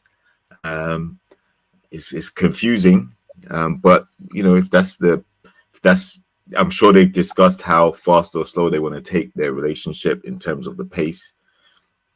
And he seems to be riding along with it. He's cool. He's happy where he is, supposedly. And it's definitely it's definitely surprising to see them choose each other and then to be so distant when they're sitting right next to each other. It's like you couldn't really tell that there's a connection there. Like if you hadn't have seen them choose each other at the bridge and you just watched this reunion and the interaction between the both of them, there wasn't really a couple type vibe there. Right. And Right. and judging by what Mary Jackson just said in the chat, homegirl couldn't put the two words together to say something nice about him. Nope. I get it, but it's not always fireworks. I mean, there are boring couples. There gets a boring couple. Now that's true. Yeah, you know But what I mean? starting out, you're boring. That's Yeah, some of it start out that way. Oh, They that's a good always point, Kelvin. You know, they both kind of you see it a lot in DC couples because that Jack and Jill thing, people will partner up. Okay. And that's their couple and they chill. There don't be a bunch of honeymoon phases and a bunch of fireworks and stuff all the time. It's just like, hey, we see each other a lot, this and that. We got these such things in common. We got these same goals. Let's partner up. But that's a business relationship as opposed to that's more of a for convenience because we can do things together because we have the same interests. We can be movers and shakers, but then people can say they say on TV these couples, they say, wow, we're so in love, but 6 months later they can't stand one another, you know. It's a difference when you come together for business, but we come together for a commitment, and then you say, I just can't deal with you. But I think he likes her. I think he's willing to wait until she grows enough connection for him. And he's just buying his time and playing his part. It's not there yet. It ain't been enough time for her. Okay. And his only competition is going to be with her work. Now, if she pours herself into her work and he doesn't get the time to grow on her because of that, it's not going to work. But if she gives him the opportunity and gives him enough time, I think eventually he'll grow on her enough where she'll understand that, hey, this is the option that I have on the table. I do want a man. He's been consistent. He's been nice. He's been, in my corner. Let me give in. Yeah. And then it'll go from there. I think from there, he would do his part to get, to keep the relationship blossoming. Okay. Show Orchard has a good point or a question. Wondering maybe if she was still mad at Marie because during the reunion event, he was basically saying that maybe if Kat had been there earlier and he had had more time with her, almost implying that there could have been something. So, maybe at that point when she gets on the stage with him now, she's kind of like, remember what you said about Kat? So I'm not the one you really care about. That's what she's saying. I'm not the brother. You would prefer to have Kat, but you accept me because I'm available. We've never seen Jessica look no different than she has looked on the stage this whole season. She been mean mugging. That's her look. You know what I mean? She has that resting beat face. You know what I mean? That's just her that's her look. Yeah, because she definitely. I discovered by the time they went away for that retreat, I said, yeah, she's got that RBF face for sure. Absolutely. She's not gonna give her face. She's not gonna give us too many smiles, and when she does smile, it really just gives her a whole different outlook or a look to her, a warmth to her face. But there's no bubbly with it. It's just a look. We ain't seen the feminine bubbly yet. We have not seen none of that. A couple of times right after Chris was eliminated, she kind of warmed up. She kind of warmed up a little bit to. It looked like remember when she called Marie Pudding? She called Marie Pudding. I think that was on the bridge scene. Remember? On the bridge? The bridge. Though. But look at them now. The bridge. They showed them, man. They were so embarrassed when they re-showed that bridge. When they showed him licking his lips, thought he was about to go in and get the kiss. My God. He got blocked by the denial energy, so he had to go grab her hand, then kiss her hand, and try to. It was, oh my God, it was bad. I never seen nobody make it. I'm Ryan. I have to agree with you wholeheartedly. What you said last week, like you're not going to embarrass me in front of my family and friends. We made it all the way to the bridge, doggone it. Give me a peck on the lips. But you put the man in a really bad situation on there because he can't go in for it. He's feeling the energy. We feel energy when it comes to that type of situation. So he went to go in. She gave him the neck. Then he stepped back, grabbed her hands, and said, okay, let me go in again. And then she gave him the forehead. Yeah. Ugh, I don't know. it was tough. You know, this show got one more season for me because, like, if next Dallas, y'all got to do better. Y'all got to do better. Y'all got put Fine Chris back in there. He didn't give much. Let him be original player. Don't let him be the curveball. Let him be the original player, and put Brandon back in there too. And tell Brandon to keep his mouth shut about the 4 kids and the wife that he Was divorced Brandon and on? remarried. Was he on the reunion? Yeah, he was. Yeah, he He was just there. didn't have anything to say. He was there. He ain't got nothing to say. He got voted Yeah, off early. Yeah, Yeah, I he hate was when they sitting do that. hooked up with the lady that got voted off early. I was like, man, You sir, got that to look production. Y'all got like to your do better. You mom. got to give them a scene. You have to. You can't have them They sitting may there. be part 2. What was the lady that got voted off? Was that Leanne? I don't think they're JR? gonna give her. I don't think they're gonna get them to a part. I thought it would have been on this one. And we've seen it before where they didn't give the first voting out Yeah. person a part before. But to have them sit there, that filming is 15 hours straight. To have them sit there for 15 hours straight and then not give them a part is the most BS thing production does. I can't stand it when they do that. They did it with Lamont. They did it with a few other people, and you got to write them apart. In don't do that. Don't have them sitting there 15 hours with their castmates and sitting there and not give them anything to say. But What does can you write in production though? Say does that again, production write a JB. script for them, or do they do it on their own? And Well, ask them a question. Tommy could have asked them a couple questions or had a little segment for the first people that they used to do a little segment for the first people that got voted off, and then they just kind of start doing without it. But you still make them come and sit there all. It's not right. It's not right to do. But what would you say to them though? Is the question, they especially for the ones who are voted off the first date. There's nothing Well, they really did to have say to them. storyline. You know, like you said, the guy had a storyline with the kids. Man, you could at least ask them how they're dating, what's going on with the light night, something. Okay. Yeah, I get it. Because But 15 that's hours is a what long time. is it a production or is it improvisation? No, Or it ain't improvisation. It's written in the script. They could ask. The production is telling Tommy to ask them a question. They could ask him. He can ask him a question. because if it's improvisation, they move into their own vibration, and according to how No, they can they make feel, some. They can't make a lot of the improvisation talk about points because they weren't there.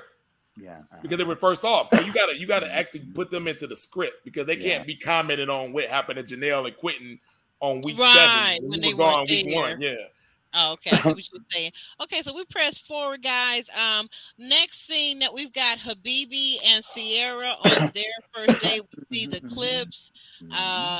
When he told Sierra, they're talking about this doggone crawfish. That's the thing, and I know it because, like I said, I spent my summers in Houston, been to New Orleans, know about that crawfish. Somebody had them on top of my luggage, so when I got home back to Detroit, my luggage smelled like crawfish. So trust me, I know about the crawfish. But Habibi basically told Sierra after she told him that her mama was tearing up them crawfish and digging them out, and she was only getting one to her mama's 10. He said, "Your mama ain't ish." I was like, I was dead. I was dead. So then we find out that in the ladies' lounge that also Janelle says that on the group date, she turned around and he was right there on her. And, this is YouTube. So, just imagine she's got a very ample, beautiful chest. And I guess he told her what he would like to do with it. And I don't know. I just think it was a little bit disrespectful. Guys, I'm a woman, so I'm gonna take this thing a little differently than you men will. But I'll let you guys get your say. So was it disrespectful, or was it just this is normal guy talk to a woman nowadays? Am I out of touch with everything? What would you say, JB? I would say he was completely out of line for everything that he said. Because I mean, telling Sierra her mama one ish, it was I know he was trying to be funny in the moment, but that wasn't the way to go. And then to talk about what he wanted to do to Janelle's chest, a woman that you don't really know, that's very disrespectful. I don't care I don't care what you can think it in your head. That's one thing, but to vocalize it to her, completely disrespectful.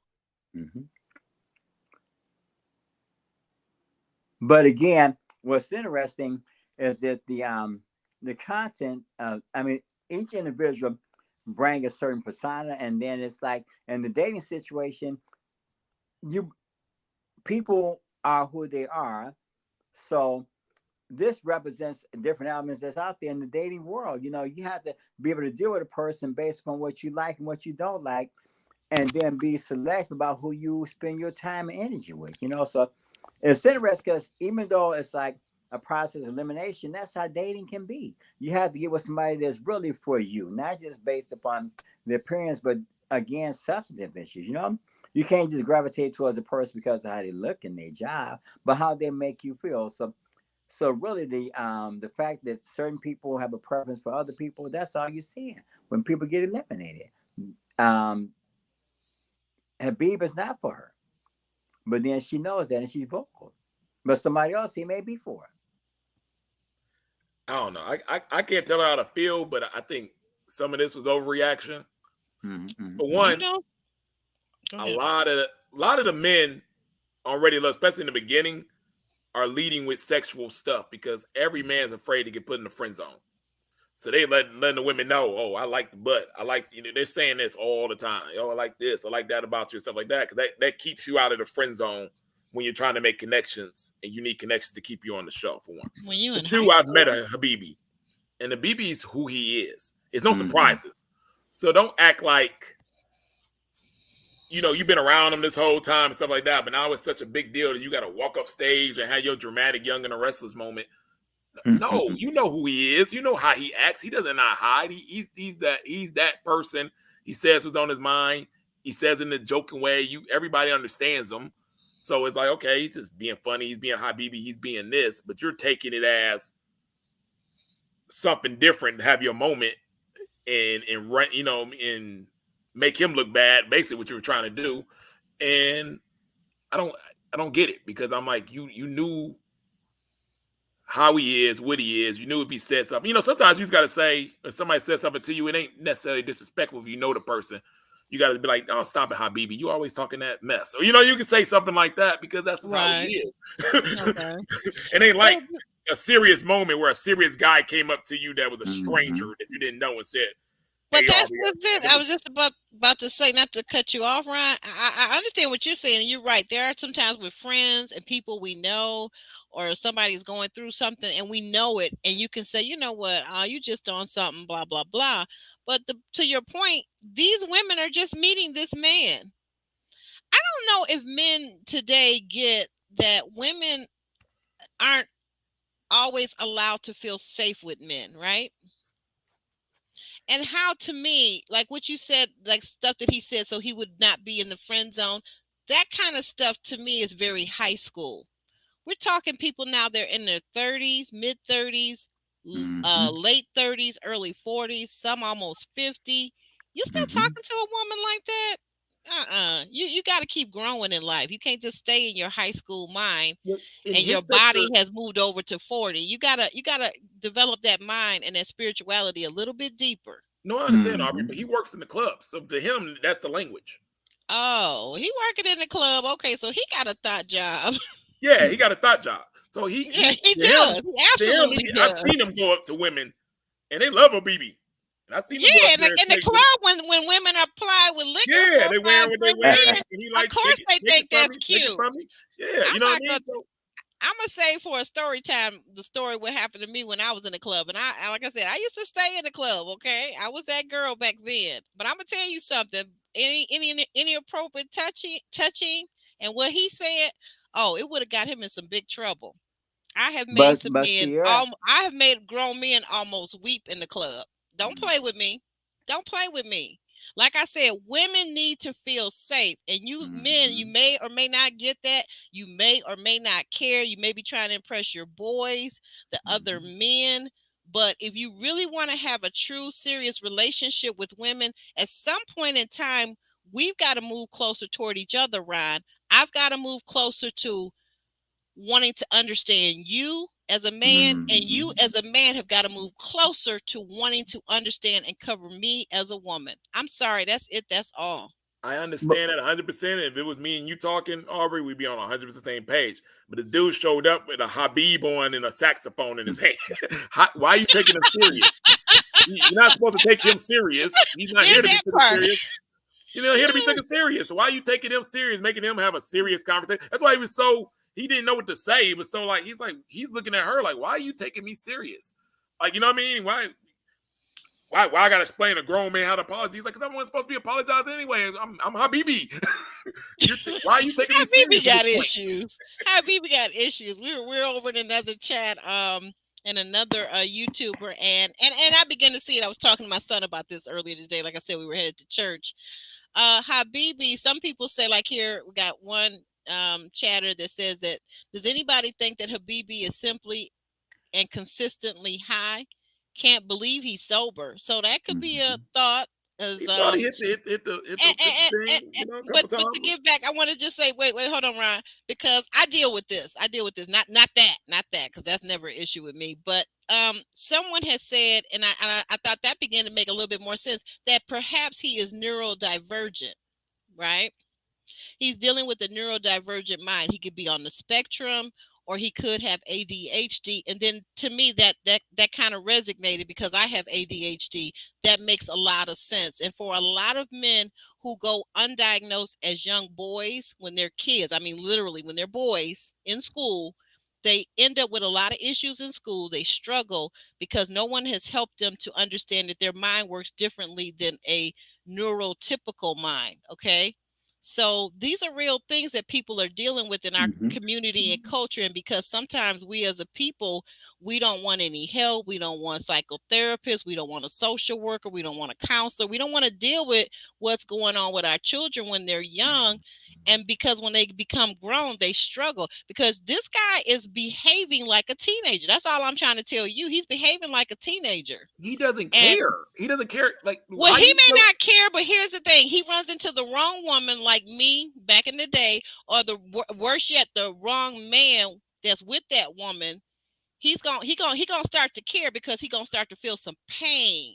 Y'all never gonna be in the same spot. Y'all two different. I'm not talking about just me. I'm talking about there are people out there that have men that will not allow other men to disrespect their women.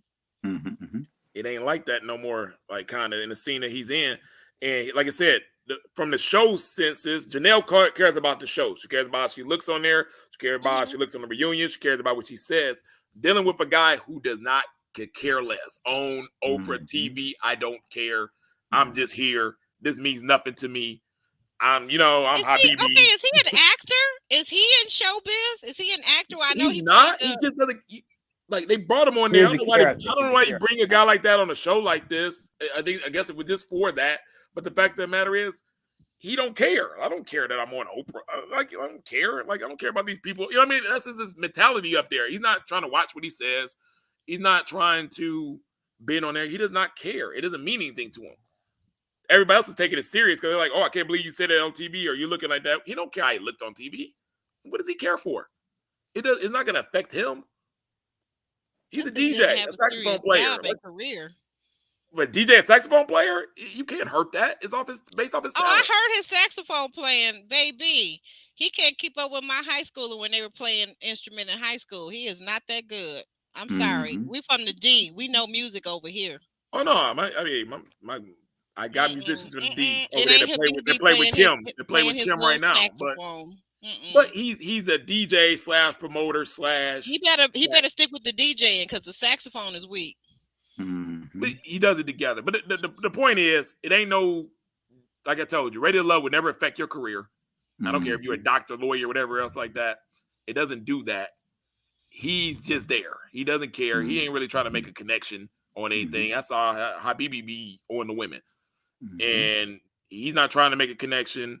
He's just there being him, trying to be smooth, trying to say whatever. Janelle really cares about how she's looking on there. She's using this for another pivot or platform to do something else with it. He's not. So that's where the clash was. And Habibi was an easy person for her to use to have a moment with and play victim because he wasn't going to fight back. He don't care. Okay, all right. Everybody else would have been like, "Oh, Janelle, what you talking about? I did this and this." You know what I mean? It would have been a situation of back and forth of this and that. Habibi wasn't gonna fight her. He was like, I mean, whatever you talk about, Janelle, you're right. I don't care. I'm just here. You know what I mean? get my paycheck and I'm going back to the club. You do two gentlemen, JR, JB, you want to weigh in on it, or have you already spoken your piece? Yeah, I haven't spoken on this yet, but Habibi was very disrespectful, and Ron's right. He doesn't care how he's received. He doesn't really care how disrespectful he gets. He doesn't see anything wrong with it. And that's the problem. It's like a lack of self-awareness. Good point. And so, yeah, I think he's a troll, like someone who just basically tries to, in what he perceives to be a comedic way, do things to get under your skin. And I think he targets Janelle specifically because of the way she came at him. So I think he definitely wanted to match that and even go beyond that and just make her feel silly. But it's a waste of time because, at the end of the day, Janelle's got a connection with Quinton. Habibi didn't leave with anybody. Well, apparently he has a connection with Tequila. But yes, should we talk about that for a second? What were your thoughts when he said that he and Tequila are they're cool, that she's balanced and that he digs her? What were your thoughts about that? Yeah. Well, if he says that, then then that may be personal experience. But I don't take what he says too seriously, to be honest. I think he's shown himself to be quite a troll. But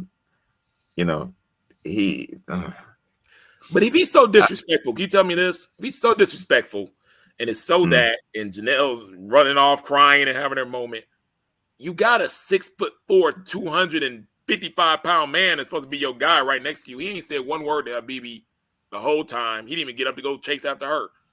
Like, he didn't. You're right. Where's the Quinton protection? Yes, talk about that, Ron. I was like, what? Like, she out here crying. She went outside, left the stage, and went behind the scenes or whatever, and he didn't go after her.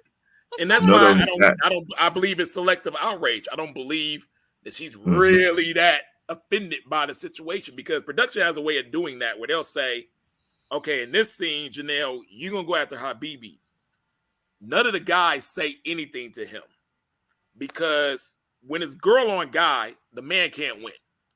You know what I mean? Because you can only do something. If now you put another guy in it, it could get physical. It could get you could handle it a different way. So they'll purposely tell all the men, back off. Let her put him in his place. Blah, blah, blah, blah, blah, which she did. And that's how the scene is kind of ran. But yeah, it wasn't a situation where Quinton was like, hey, man, you disrespect, you got to apologize to my girl. Or it wasn't none of that. Well, there were two or more instances of that. Yeah. Go ahead, JR. What are you saying? I think there are 2 or more instances of that where Quinton potentially could have said something, in defense of his connection with Janelle, and he didn't. The first one was with Red, when Red said, well, Janelle knows where home is. We've been talking and we've met up a few times and things like that. And Quinton didn't say nothing. He gave an expression on his face where he didn't say anything at all. He looked a little shocked, but he sure didn't say anything. No. And then the second thing, on her part, Janelle just laughed. Exactly. She didn't dispute what he was saying at all. As vocal as she has been, she didn't deny those rules at all. And then the other thing is, it was interesting to see Herbert consoling her backstage and not Quinton. Not Quinton. That was weird. Very weird. But I'll tell you about the Tequila thing is, and I do got to give Tequila her props, because she stood up. I mean, she stood up for Habibi in the situation, and I think she should have, because if Habibi been solid with her, and I know, Aubrey, you got guys that you might even have never been in a romantic relationship with or anything like that, but every time you run into this guy, he gonna get you a drink, or he gonna pay for your food, or he's gonna give you a ride here. You can count on him if you feel comfortable asking for something. He's a nice guy. He's always solid. And what women gotta understand is if you got a guy like that and they treat you that way, and that guy, and let's say you go into a room with your girlfriends or something like that, and that guy's name gets brought up, and your girlfriends are going in on it, a lot of women will shut their mouth and go and listen, instead of saying, "Hey, that ain't been my experience with that guy. Y'all need to shut up. I'm not gonna let you talk about that dude like that. He's been solid towards me." So you know what I mean? As and I'm gonna throw the word out, as black women, we be looking for that type of protection, those type of situations for women that we've been solid to, and it don't always happen. Now with the Karen thing, it's a two-way thing. Yeah, you got white girl Karen that would tell the police on you and stuff and say black man doing that. But you also have that one that's gonna say, if you have been cool with her, it's gonna go, hey, no, that person's solid. Like, I don't care who's around and stuff like that. She's gonna go opposite the other way and say, hey, no, that person is cool. This, and that. Tequila stuck up for BB because BB's been cool to her. And that's what she was supposed to do. Forget her experiences with Janelle, his experience with Janelle, and anything like that. She stood up for a guy who's been right to her. And like I said, that's what she was supposed to do in the ladies' lounge. So I don't know why she got a lot of slack for sticking up for BB, because her experience with BB was not the same as Janelle's experience. Right. Mm-hmm. JB, did you want to weigh in on this before we move on to the next segment?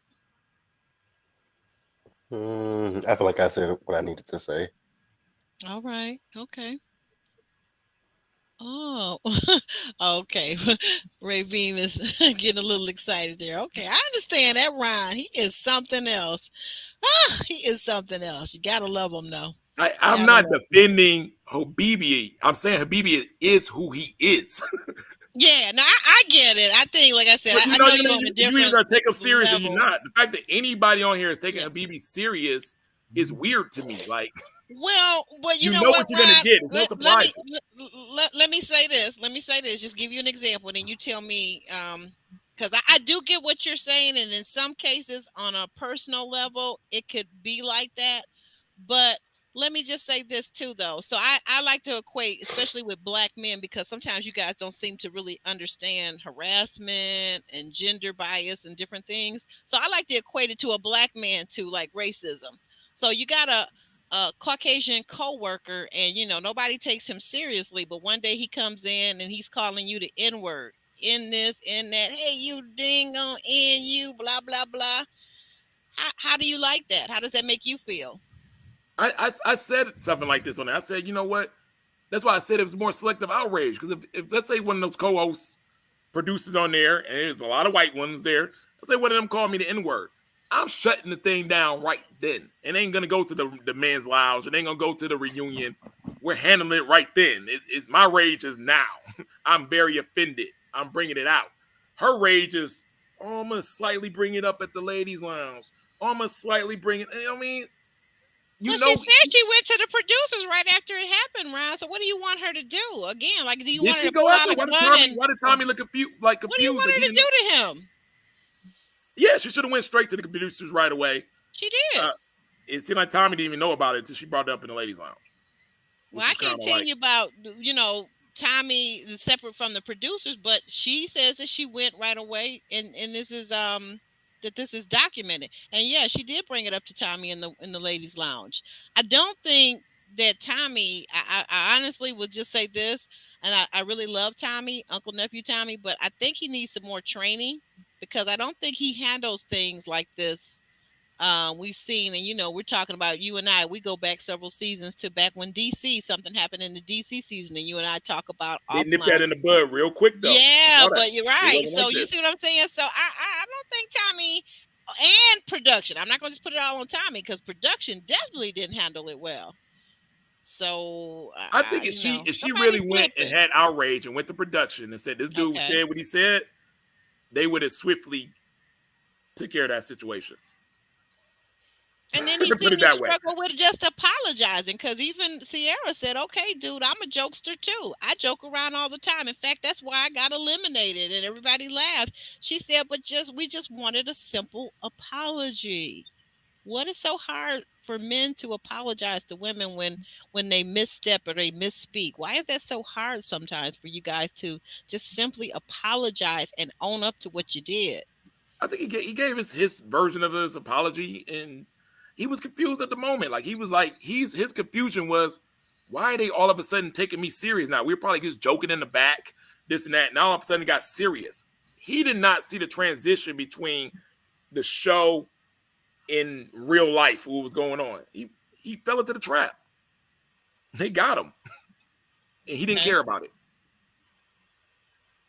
Yeah. You know what I mean? Yeah. Imagine you up there, you just taking the shots in the back with the girls. They had the little sit up and everything like that. You cool. You thinking everything's cool. And then they went ultra serious on you right at that time and brought everything back. He's probably like, I've been chilling with Janelle all day. It happens like that. You know what I mean? Yeah, it did sound like it. A little interesting.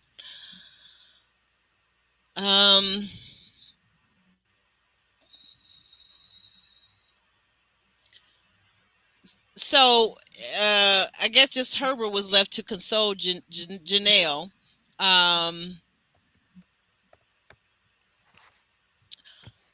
Marvin and the dominant. Let's see. Glad the birds. Okay, we're just briefly going to touch on this because I think we've talked about it a little bit already. Marvin the dominant and his journey with Unique. When it was touched on that. I felt like he was very forthcoming about his lifestyle, right, Ron, to what you have said earlier, right?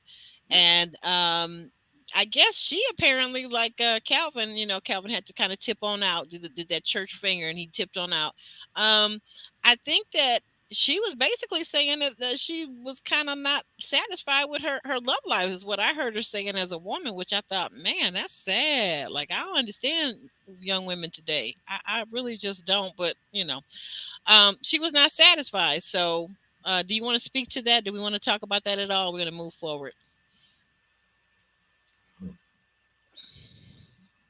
I mean, it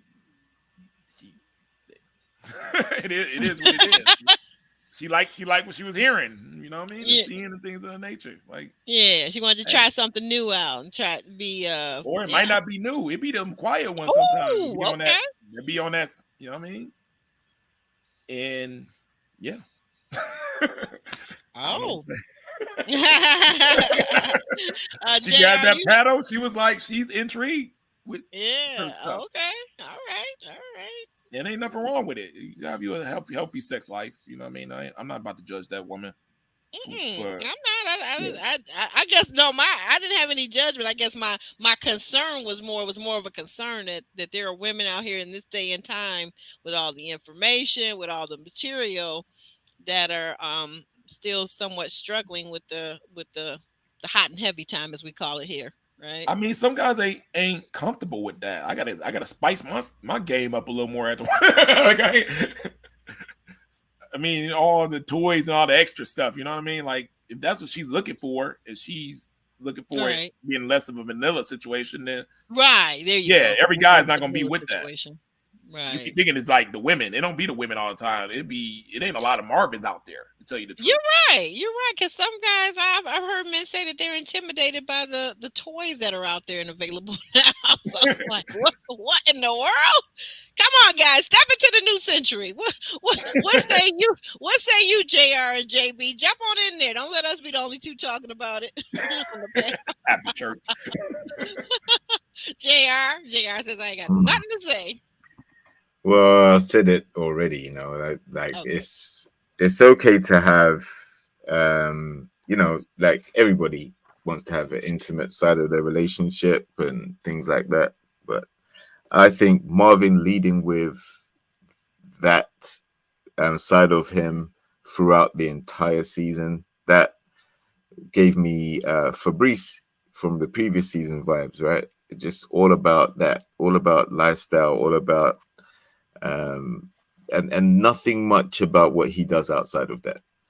And it can, like I said, it was kind of contradictory for the shade to be thrown the way it was, but then gravitate towards him, kiss him, and follow him even after the show to want to try and date him or pursue some type of relationship.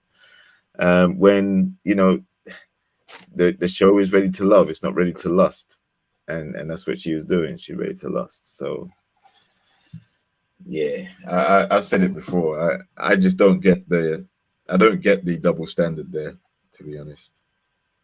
Yeah, that's a good point. Wait a minute, hold on.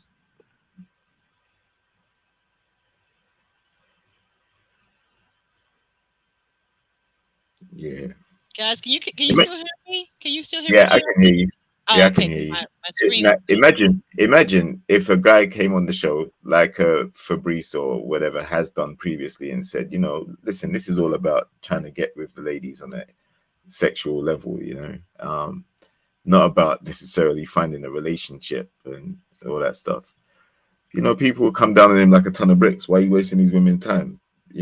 At your grown age, you should be looking for a relationship, not just someone to jump in the bed with, right? So I don't see the double standard, how it works. Okay. So we can move on from that segment. All right, guys, you ready for that shot of tequila? That's next. So Tequila opens up. They show her montage of her scenes and things that highlights. And one of the things that she said early on coming in, like on the second day, is that I believe it was like the second day we saw her in a group date. She says that she believes that men like some drama. I'm a gal, so you guys tell me. We'll start with JB. Is that true that men like some drama with their ladies? I don't like drama. I can say that. Mm, okay. All right. Jr. What do you what Yeah, are your thoughts on it? I second JB on that. No drama free, please. Drama free. Ryan, you seem like a guy that might like a little bit of spice and drama. No. No. No, None. I don't want none of it. no. I mean, it's not spicy drama. No, I don't need. I like a boring relationship. I want to. I want to be bored out my mind. Bore me to death. I mean, bore me with that good cooking. Bore me with. Yeah, there you go. Let's watch some Netflix. Bored. I want boring. You want boring. You want Netflix and chill and the good cooking. Yeah. I just thought about it, but you know what? Well, okay, there's different types of drama though too. So I don't know. I'm not sure what she was talking about. I'm not sure if maybe she was projecting a little bit that this is what men like, and maybe that's her experience with the type of men that she's dated. Maybe that's what she meant. And so she also goes on to tell us that she has seen Habibi's softer side. Okay, so we're gonna move on. We're moving to Phil and because this is where the drama really takes place. So Phil is now out on stage, and Tequila is saying that she was not comfortable with him talking about this threesome situation. I don't know if it was Phil's threesome or her threesome. I never could get an understanding on that. But then she kind of segued right into, but she's not comfortable with broke energy. She's not comfortable with bankruptcy. She's not comfortable, and to which point nephew Tommy jumps in and says, well, what do you mean about what do you mean about bankruptcy? And she says, well, he filed bankruptcy. And I was like, well, wait a minute, how did we get from relationship to bankruptcy? You guys aren't married, so him filing bankruptcy doesn't affect you or your credit. So is it just me, or did this thing go off the wheel real quick? She wanted to be nasty, mean, and kind of embarrass him for the way that she felt that she was embarrassed because she feels like he was a key part of why she was voted off. That interaction that they had just didn't go well at all. So it was a very, again, low ball, very disrespectful move, because when he explained it, which he has explained a lot of the things that he's been through, but he explained it as being part of the global financial crash in 2008. So if that's 15 years ago, and a lot of people suffered through that, I looked at that. A lot of people have rebuilt since then.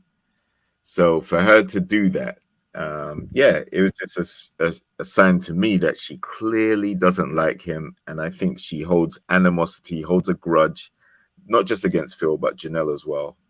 Mhm. But with regards to Phil, she definitely wanted to take shots at him to make him feel low. Um, so I didn't appreciate that, and it's a sign. It's a good reason why nobody chose her, because that's probably what she's capable of doing when she gets in her feelings in a relationship capacity. So it's definitely one to avoid if Big you're a red smart. flag. Yeah.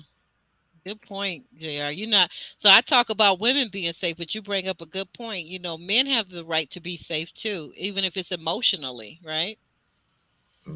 Definitely, because a lot Um, of the time we're expected to be strong and silent and uh, not say anything or not say as much. But it can't be anything worse than having someone who you're down for weaponize things about you. And from what we saw, Phil didn't really take any shots at her personally until she started doing those type of things. He was turned off by the conversation, but he didn't get disrespectful with it. And what she tried to do was really inflame the situation rather than let it go. Just like we expect Red to let go of the fuck job comment, I would have expected Tequila to let go of the fact that, you know, Phil wasn't feeling her and right. the other guys weren't. More importantly, there were other guys that felt like she wasn't ready to love at that stage. It wasn't Phil's vote. So Wow. very petty, Yeah. very hostile, very petty. Yeah. I was surprised at Tequila that she would do that. That wasn't necessary. Somebody backstage, I believe it was Katarina, said that he didn't deserve that. He didn't Hmm. deserve that. He didn't deserve that punch below the belt. Even if you don't like this guy, it's okay not to like him. We're not saying you have to like Phil. I'm sure there's things, some people are saying the things that transpired that we have not seen. Of course there are, because there's a lot of the show that we don't see. And there's a lot of things that go on, when they're talking to each other that we don't see, we don't know. But that doesn't mean that you just blow somebody's spot up because you don't like them, because they didn't like you, or because things didn't work out. You're just not a match. Keep it moving. Like, just like you said, like we told Red with Unique with his situation, same thing with Tequila. Keep it moving, girl. You gotta know how to keep it moving. Women Um, don't women don't like. This was about rejection, and Hmm. like I said, Phil was never attracted to Tequila, and she has some insecurities. If you meet her, and talk to her stuff like that, she does have some insecurities. She'll probably admit it. And when you're talking to a man, or you're faced to talk to a man who has zero attraction for you, you feel that energy. I don't care if he's being nice. I don't care if he's being cordial. I don't care what he is. If you have insecurities and you're feeling rejected for a man who has no physical attraction for you and you're a woman, you're mhm. gonna feel that energy. It just breathes on you. So I think she was reacting towards that, saying she had it loaded up in her gun, and she was going she was gonna hit him with it because you feel hurt from that rejection, and you want to hurt back. It's just what it is.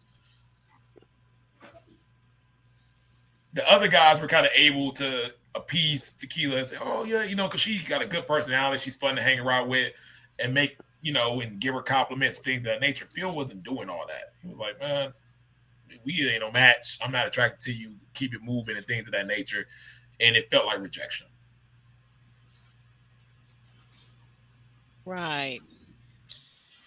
Um, I said, like with Unique, she came across as unhealed on our TV screen. I feel like with Tequila, we see the same thing. We see someone that feels like maybe she's received a lot of pain or rejection or hurt in her life, and she's not been able to do the steps to heal from it and learn how to deal with it. You're not going to be everybody's cup of tea. No one is. No one is. No one is everyone's cup of tea. And that's okay. That's okay. But the people that love you and like you and accept you, those are your people, right? And just find you a man that It's a guy. It's plenty of guys out there that think she's the prize, and that's the type of guy that you need. You know what I mean? If you know that you have a little self-esteem issue and things of that nature, to get you a cheerleader guy, a guy who's looking at you like you're the prize, the guy who wants to sop you up the plate like some biscuit and gravy. You know what I mean? You get that type of guy. Mama would say, now you talking, Ryan. Yeah, get that guy. Because my mama used to say he looked like he could eat you up, girl. Get that guy because he's there. He's out there, and that's what you need. You don't need the nonchalant type of dude who's this and that. You're going to need more compliments, more encouragement, more things of that nature. Understand what you need and go for that type of guy. And that's my advice for her in a situation because he's out there. There's plenty of guys that think she's, all that 10 bags of chips, things of that nature, going to cheerlead for her, going to wine and dine her, going to do what they want, they're going to do. But you got to get those guys their attention too and zero in on that. But it's funny that those type of women, for some reason, go for the feels, the nonchalant dudes that ain't, you know what I mean? It's kind of take it or leave it type of vibe, and it's not an all assertive, I want you, you're the prize type of girl, for me, guys. And they need to stop that. You know what you need. You need a man who's calling you all the time, who's texting you, who wants to see you, who wants to do this, who's giving you compliments, who's sending you flowers. Get that guy. I also think with Tequila, it's a lack of maturity with her. I think that's the biggest thing. There's a lack of maturity within her for her to do some things like the things that she's done this season. It just shows a lack of maturity from what I see. Mm-hmm. Yeah. I have to agree, sadly. And we're we've scheduled, just so our audience knows, we've scheduled Tequila to be here in a few weeks. So I'm hoping that she'll keep that appointment. Because we've done a really great track record of having great, safe interviews. We keep a safe space, or whatever people think or don't think about Tequila. We're gonna respect her. I just want to hear her. I'll call her until I make sure she comes. But definitely. I think it'd be good for you to talk to her. I think it'd be good for you to talk to her. Exactly, because she stood up. Unfortunately, she did not make her interview with Crystal XO the other night. I don't know if she'll reschedule that or not, but I want to have her on this platform because we are ready for her to come and we look forward to her. Like, I think that everybody has a right to tell their story their way, the parts that we missed, we didn't see, what we don't understand about her situation, who said what, did what, and whatever tea and anything else that she wants to share with us, because there's always something that we're missing. You need to address the anger too, because the second fight she trying to get on, and I understand she doesn't like Janelle. I understand they don't like each other. That's okay. There are a few people that don't like each other.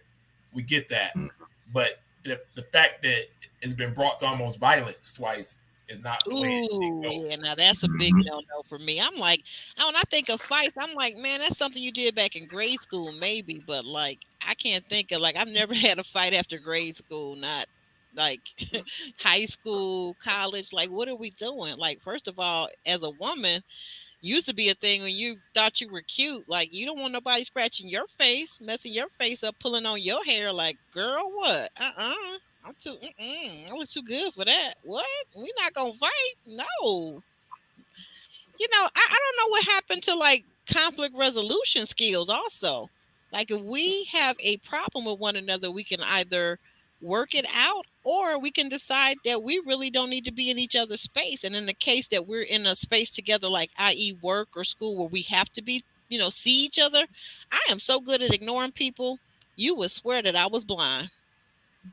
Whatever happened to that? Like, you don't have to acknowledge too. And Ryan, you kind of pointed to this too earlier when you were talking about the Habibi situation. Sometimes you have to choose to ignore certain people, right? And not allow them. Especially if he got a damn Habib on his head. No, a tablecloth. Don't you mean a tablecloth? Whatever it is, like he didn't come here to like take it serious. Why are you taking him serious? Like I said, I think he was set up. I think he's an actor. You guys can't tell me that that's not He's part of. not. I met the guy. He had the Habib on when I met him. This is 2:00, 1:00 in the morning. Oh, really? He had that tablecloth on. Okay. Yeah.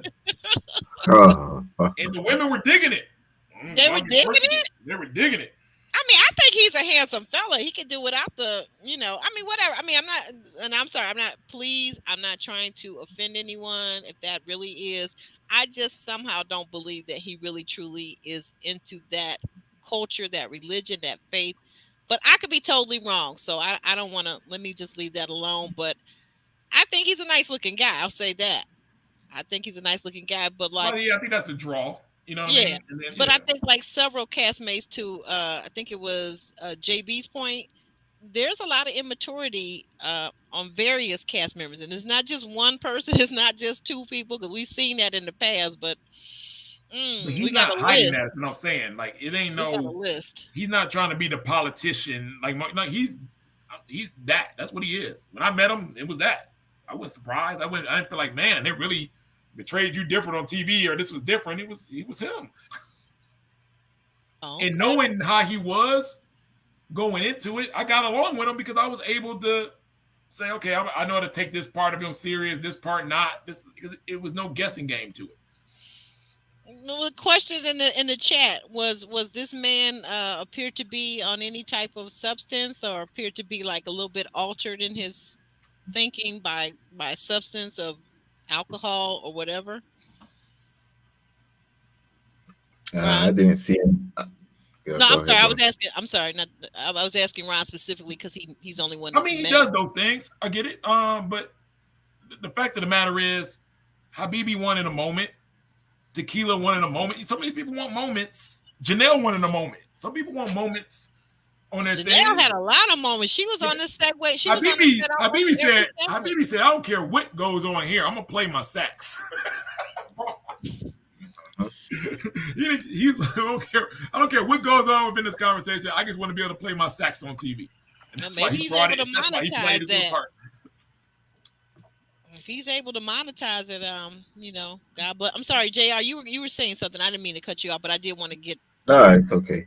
His viewpoint. It's okay. No, I was gonna say, like, from a maturity standpoint, yeah, there's a lot to be desired from, I would say Habibi as well as Tequila. But I think Tequila comes with the hostility, and that's the difference. Like, she actually is ready to beef and fight about things quite easily. The way she was rocking side to side, there's a lot of pent up anger there. And Habibi, yeah, he's a DJ as well as a saxophonist. I know he said he's a saxophonist. He's a DJ also. Mm-hmm. And, I feel like him bringing out the sax, he probably thought, you know what, I didn't do it on the show. It wasn't shown. Mm-hmm. So let me give the opportunity to show the people I can at least play a few notes. Exactly. That's all he play his sax. He's gonna try to have his moment. Everybody wants their little moments, especially, you know what I mean? Right. You don't take people like that serious. You know what I mean? If you're really there looking for a relationship and it's like ready to love and you're there for love and you got a person like that on there, you just don't take them serious in that aspect. They just one of the fun castmates. So one of the people, you just cool whoever there. But I didn't think it was right for, and like I said, I can't tell that person how to feel. You know what I mean? Like if Janelle felt threatened and disrespected, then yeah, it is what it is. But it's almost like you can't. How can he make you feel anyway? Out of all the people, it'd be different if Chris did that for you. You know what I mean? Somebody who you just take it serious did it, but yeah, he's there to clown. Doesn't make it any better. But listen, so backstage. So after all this has gone down with Tequila, we got backstage. These two women, like, Tommy asked them, is everything okay? And they agreed that it is. But then a moment later, we see them go backstage and Janelle picks up a feather and she says, whose feather? And makes a face. And I think somebody makes a clucking noise. And what they want to do that for, because Tequila is, she on 100.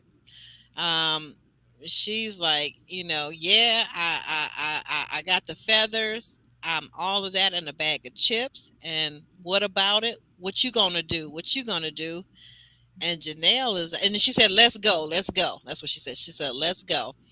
And Janelle ready to go. Next thing I know, I'm seeing tables almost tipped over. Poor Herbert, I think that was Herbert, was getting his drink together, was sitting on the table over there by Tequila. And then the funny thing was the littlest person, which was unique, a little tiny little something, little thin, tiny little something. She holding Tequila back until the security guards can get there to kind of hold Tequila back. And I think looks like Jessica's got Janelle trying to like get her to calm down because she done stood up, and Quinton is making his way over. He's finally in place. Finally, for once in his life, he's in place. He's there and he's trying to hold her back. What do you guys make of all of this foolishness? Bound to happen, really. Combustible elements all in the same room. No, they don't like each other. So yeah, it could take the smallest thing for it to get crazy. And Oh, yeah, I'm not surprised. Janelle and Tequila, to me, um, they have some similarities in terms of the way they take shots at people.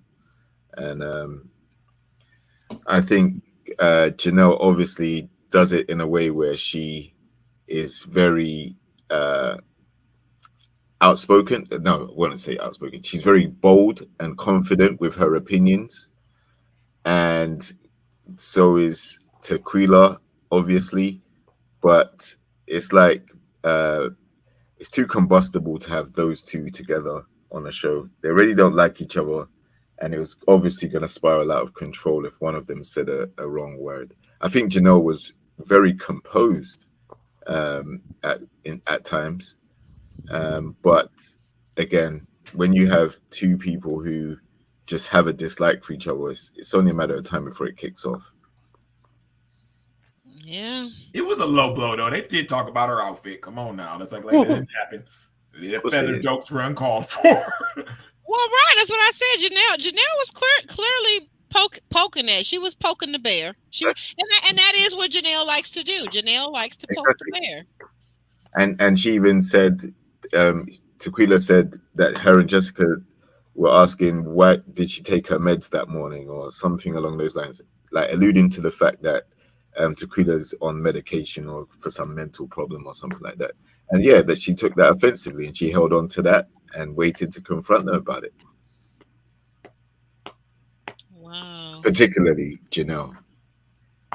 Mm. Oh wow. Mm. Wow. That's a low blow. That's a low blow. She was ready to fight her from the beginning. You could tell the energy went there. She was like, you know what I mean? Like, say one word, so we gonna go at it. Right. JB, you got any thoughts on? I think I heard you. You were getting ready to jump in. Come on and jump in there. I mean, she was on go, but it's childish and we too old for that to be trying to fight people. That's what And I'm especially with thinking. them dressing in ball gowns and stuff like that. We too old for that. Right. Right. I ain't trying to mess my makeup up in my hair. Mm-mm. Don't let me have a situation, like one of those beautiful wigs. Definitely don't want you snatching it off in front of the cameras. So I don't know. These ladies, they don't get along. They kind of are similar. I think that in some ways you've seen two people that really have a lot of insecurities. Janelle mask hers a lot better, right? I think that she really does mask it, and she tries to give all the bravado. She's very confident, this, that, and the third. But it's clear every time when they were at the retreat, when any woman would come up and say boo to Quinton or say hi, it's clear that she's insecure because she's running out, talking about, babe, you caught a fish? You caught a fish? We gonna eat good tonight? Girl, let that man handle that situation. If he really into you, he will make sure that every woman there knows that he is yours and you are his. Every man. So like, you ain't got to do all of that. Hmm. But And he did. Like when Kat asked him, well, when Kat was trying to talk to him, he said he's off the market, like he's off limits. So he was making it known to certain people. And Kat said, "Did you tell everybody? And like, did you tell the rest of the ladies that?" And he hadn't. And that, he then tried I to double back to Lee, but it was too late. yeah, that was the one he hadn't told, and I wonder why. I wonder why he hadn't told Lee was Fit his number Lee. two, so you're not gonna tell your number two. I understand where Quinton was coming from. It is so stressful to juggle over two women on this show. Like, I mean, it'll drive you insane. You got to keep up with all the phone calls. Because one mistake and it's a problem. You miss a phone call. You see dudes are missing one phone call and it gets brought up on the dates and things of that nature. So it's stressful. So it gets to one point where you're like, no, I can't have no more women. I was the same way. I picked my top three early, and it was some other women I wanted to add on there, but I couldn't. I said, yo, I don't have time to give you any attention, to talk to you, to get to know you. I'm juggling these three. I don't got time for these three. I want to get this thing down to one as soon as possible. Like, this is stressful. And that's what he did. He broke it down to his one and just said, hey, I don't got no time for everything else. It's too stressful. And I know the feeling. I was in it. So that's why Kat couldn't get the entertainment that she needed. And that's why Lee couldn't necessarily get it all either, because you really only have time to entertain one woman in the show.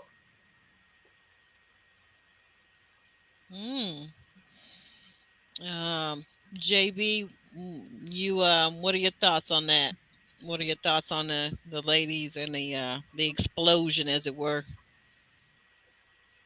It was just overkill. Like I do believe that she may have felt a way about Janelle saying something about the dress, but you could have easily ignored her and paid her dust. Be like, yeah, my feathers are everywhere, but to just get that irate,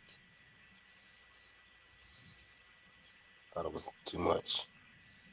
Too much. Too much. Well, wrapping things up, guys, go ahead and hit that like button if you haven't already. You've been here, you've been chatting, you've been watching. If you're watching on TV, you can still hit that like button. You're watching on your phone, you're watching on your iPad, your laptop. Please hit that like button so we stay in the algorithm, and we'll be back here next week. But looks like next week we're gonna finally get, and this is what I've been licking my lips for, like Marie. Like, hopefully I won't be disappointed when I lick my lips. But I've been licking my lips waiting for Janelle and Quinton to talk all and tell us all about it. What is going on? Have they set the date for the wedding? How many kids have they decided upon that they're actually going to have? I need to know. Any thoughts from you guys on how the Janelle and Quinton talk is going to go? Sure. I've seen them on lives a few times together. Not sure what type of relationship they have. Not sure if it's a serious one or a committed one, at least, because as we heard, Red's still trying to meet up with Janelle, and she seems quite complicit in that too. So not sure. Interesting times. Probably the last bit of intrigue left, I think, because that's the only other connection that chose each other at the end, right? Yeah, I you're think right. this is going to be the exit strategy of the original plan for Quinton, to say, hey, we get to the end. We already at the end. We made our thing. We made it to the couple. Now here's my exit strategy. It's going to have something maybe do about age or the kids or something like that. But he has an easy exit strategy. He can get it off. He can get it off right now, and then Quinton can go date who he wants to date in Dallas, which his whole plan in the get-go. She was the easiest person to exit from, because if he would have done it to Lee and they're on a platform looking like a great couple and he would have exited her, they would have demonized him. They were going to let him exit Janelle. That's a good point about the demonization. I hadn't thought about it that way. That's a very good Hey, how point. come you left that young, pretty, dark skinned girl who was your type and your age on stage like that, heartbroken and with your exit strategy? But they're gonna let him get away from Janelle, and he knew that from the beginning, and that's why he went along with it. This was the easiest path to the end, and it was the easiest exit strategy. And for a male castmate on Ready to Love, you're not feeling any of the girls. This is a dream come true. This is a home run event through the thing. You got all your checks. You got to the end. You got all your camera time. You had women on you, and now you got a clear exit strategy to go date whoever you want to. Go in your DMs and talk to all the other women you really want. So, yeah, he won. Quentin's the winner of Ready to Love. He's the king. I don't know if Janelle is the queen or not, but apparently we find out that Quinton is going to be crowned king next week, allegedly. JB, do you agree with that analysis? Is that what you think is going to happen? Maybe. When it comes to those two, I'm just interested to see what they have to say. Mm-hmm. Mm-hmm. 'Cause What do you think about pressing forward? We got just a couple more points. What do you think about? We're also going to find out from Kira's own mouth. She's going to address going from cheerleader to the whole culture thing that we saw earlier in the season. Any thoughts on that? Mhm. Anybody? Any of you guys have any thoughts on that? Well, she was the one that brought it up. She was the I was one that gonna say she initially brought it up. started. Yeah, she's the one that started trying to brick out Quentin, thinking, you date white women and things like that. And she was wrong on that. And then now for it to come back full circle where she's under the same type of questioning and she doesn't like it, you know, I think she's just trying to get some validation for her opinion and maybe do some cleanup. Um, but you know, she may have had a few fleeting connections, but there wasn't anyone that was really riding for her like that anyway. So Mm-mm. It didn't seem to be. Maybe Chris 2.0. I'm sorry, JB. I didn't mean to cut you off. You were going to say you were going to speak to, I think, Kira a little bit too. Thank you, JR. Yeah, I was just agreeing with Jr. She brought it up, and so it's not much that you can say when you're the one who brought up this in the first place, mentioning that you think Quentin likes white women, and Mm-hmm. then it backfired on you.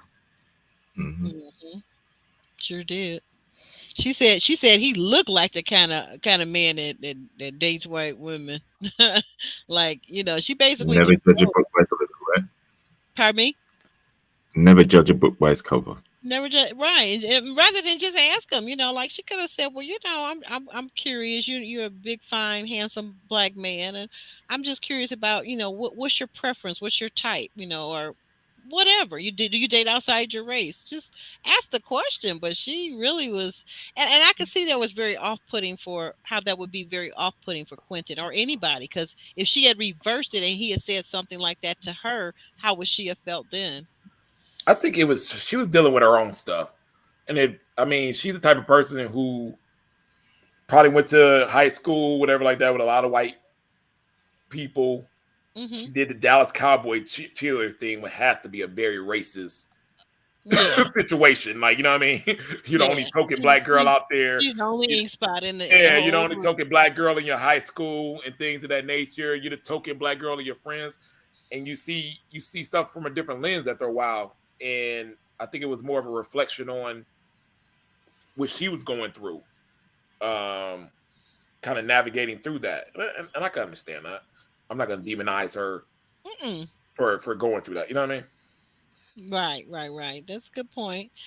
Um, and then apparently, in another segment, Katarina, excuse me, guys, Katarina and Lee will address Janelle's behavior over Quentin and toward the women in the ladies' lounge. So I think that might be almost as interesting as finding out where Janelle and Quentin and slash Red stand in their relationship. Mhm. If we are to believe Red that Janelle knows where home is. I don't know. I want to find out more about that. Does Janelle really know? You know what? And it kind of Jr. and JB, tell me if I'm mistaken, but it kind of makes sense though if Janelle were to be with Red because he already has the two boys and she's already talking about she's up in years for having her own children. Red actually kind of makes sense for her, doesn't he? But does he want to adopt? Um. I would think so. I would think maybe one more, maybe add a little girl to those beautiful, those handsome two boys that he has. I saw him on his IG page. They are so cute. Well, I just say it like this: if Quinton was shutting down other ladies showing interest at the retreat, Mm-hmm. then and Janelle still entertaining advances from Red or reciprocating them, then that also says a lot about where they are in their relationship, or what they're doing. Mm. Yeah. Well, I mean, but what about this, Jr.? Where was he when she was crying when she left the stage after Habibi and she was emotional? Where was he? Like he kind of was missing in action. He didn't say Yeah, anything, so like I don't know. Like I said, maybe we're gonna find out more about where their relationship really stands because maybe that's part of what we'll find out that will exactly. answer us. Yeah.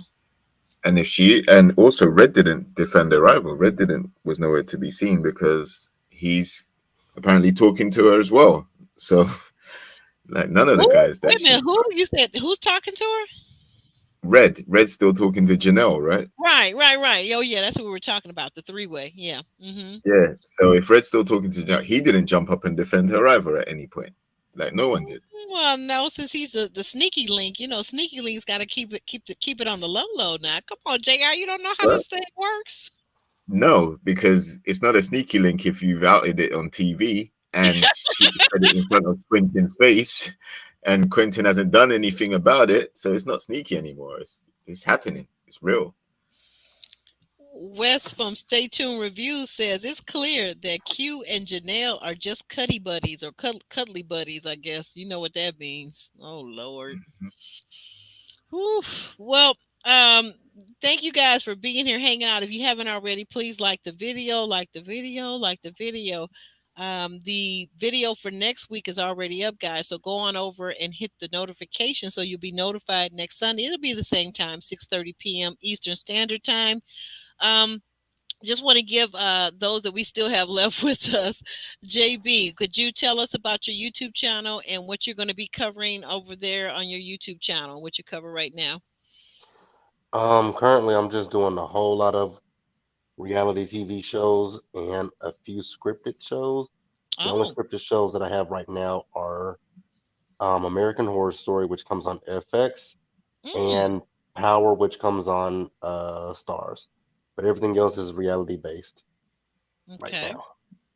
Nice, And nice, nice. that's it. And we know that starting, I guess, what is it, November, you will be covering again Real Housewives of the Potomac. Yes. All right. Very good. Very good. And JB, as Monique pointed out, I knew you'd been here, but I didn't know Monique remembered that you were here with us back with Jeremy Speaks so many months, maybe even a year ago, right? Yeah, I think it was a year ago. It's been a while. It's been a while. It was good to have you back, gracing the stage. We really thank you. I appreciate you being here. You're always an awesome guest. Let me give you another round of applause.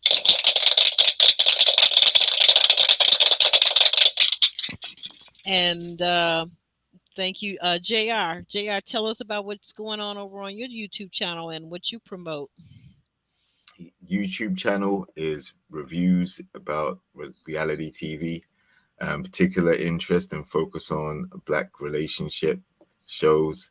So it's not going to be all of them. It's just specifically the ones that resonate with me being a Black male and my Black community out there across the Atlantic and Yeah. across the world. Relationships are very important to your health and well-being. And the other side of that, on my Instagram, you'll find more of a fitness, nutritional, motivational side to how to have a healthy, balanced lifestyle. You'd be amazed at how important relationships can impact your health and well-being overall. Mm, So yeah, Instagram, health, fitness, nutrition, exercises, and things of that nature. YouTube, reality TV, love reviews, relationship reviews, things like that. Absolutely, absolutely. I want to thank once again. I want to thank Roro for real for joining our YouTube membership. That's called the A Team, and you can join it on this link. I'm sorry, I just saw the link. I didn't have it saved, but I just found.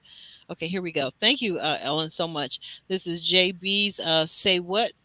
JB Says What is his channel name, and there's the link. You can click on that and subscribe. Go over and subscribe. Watch a short. You know how to do it. Hit that like button. Leave a comment, and YouTube will keep you linked up with us because sometimes it's really weird.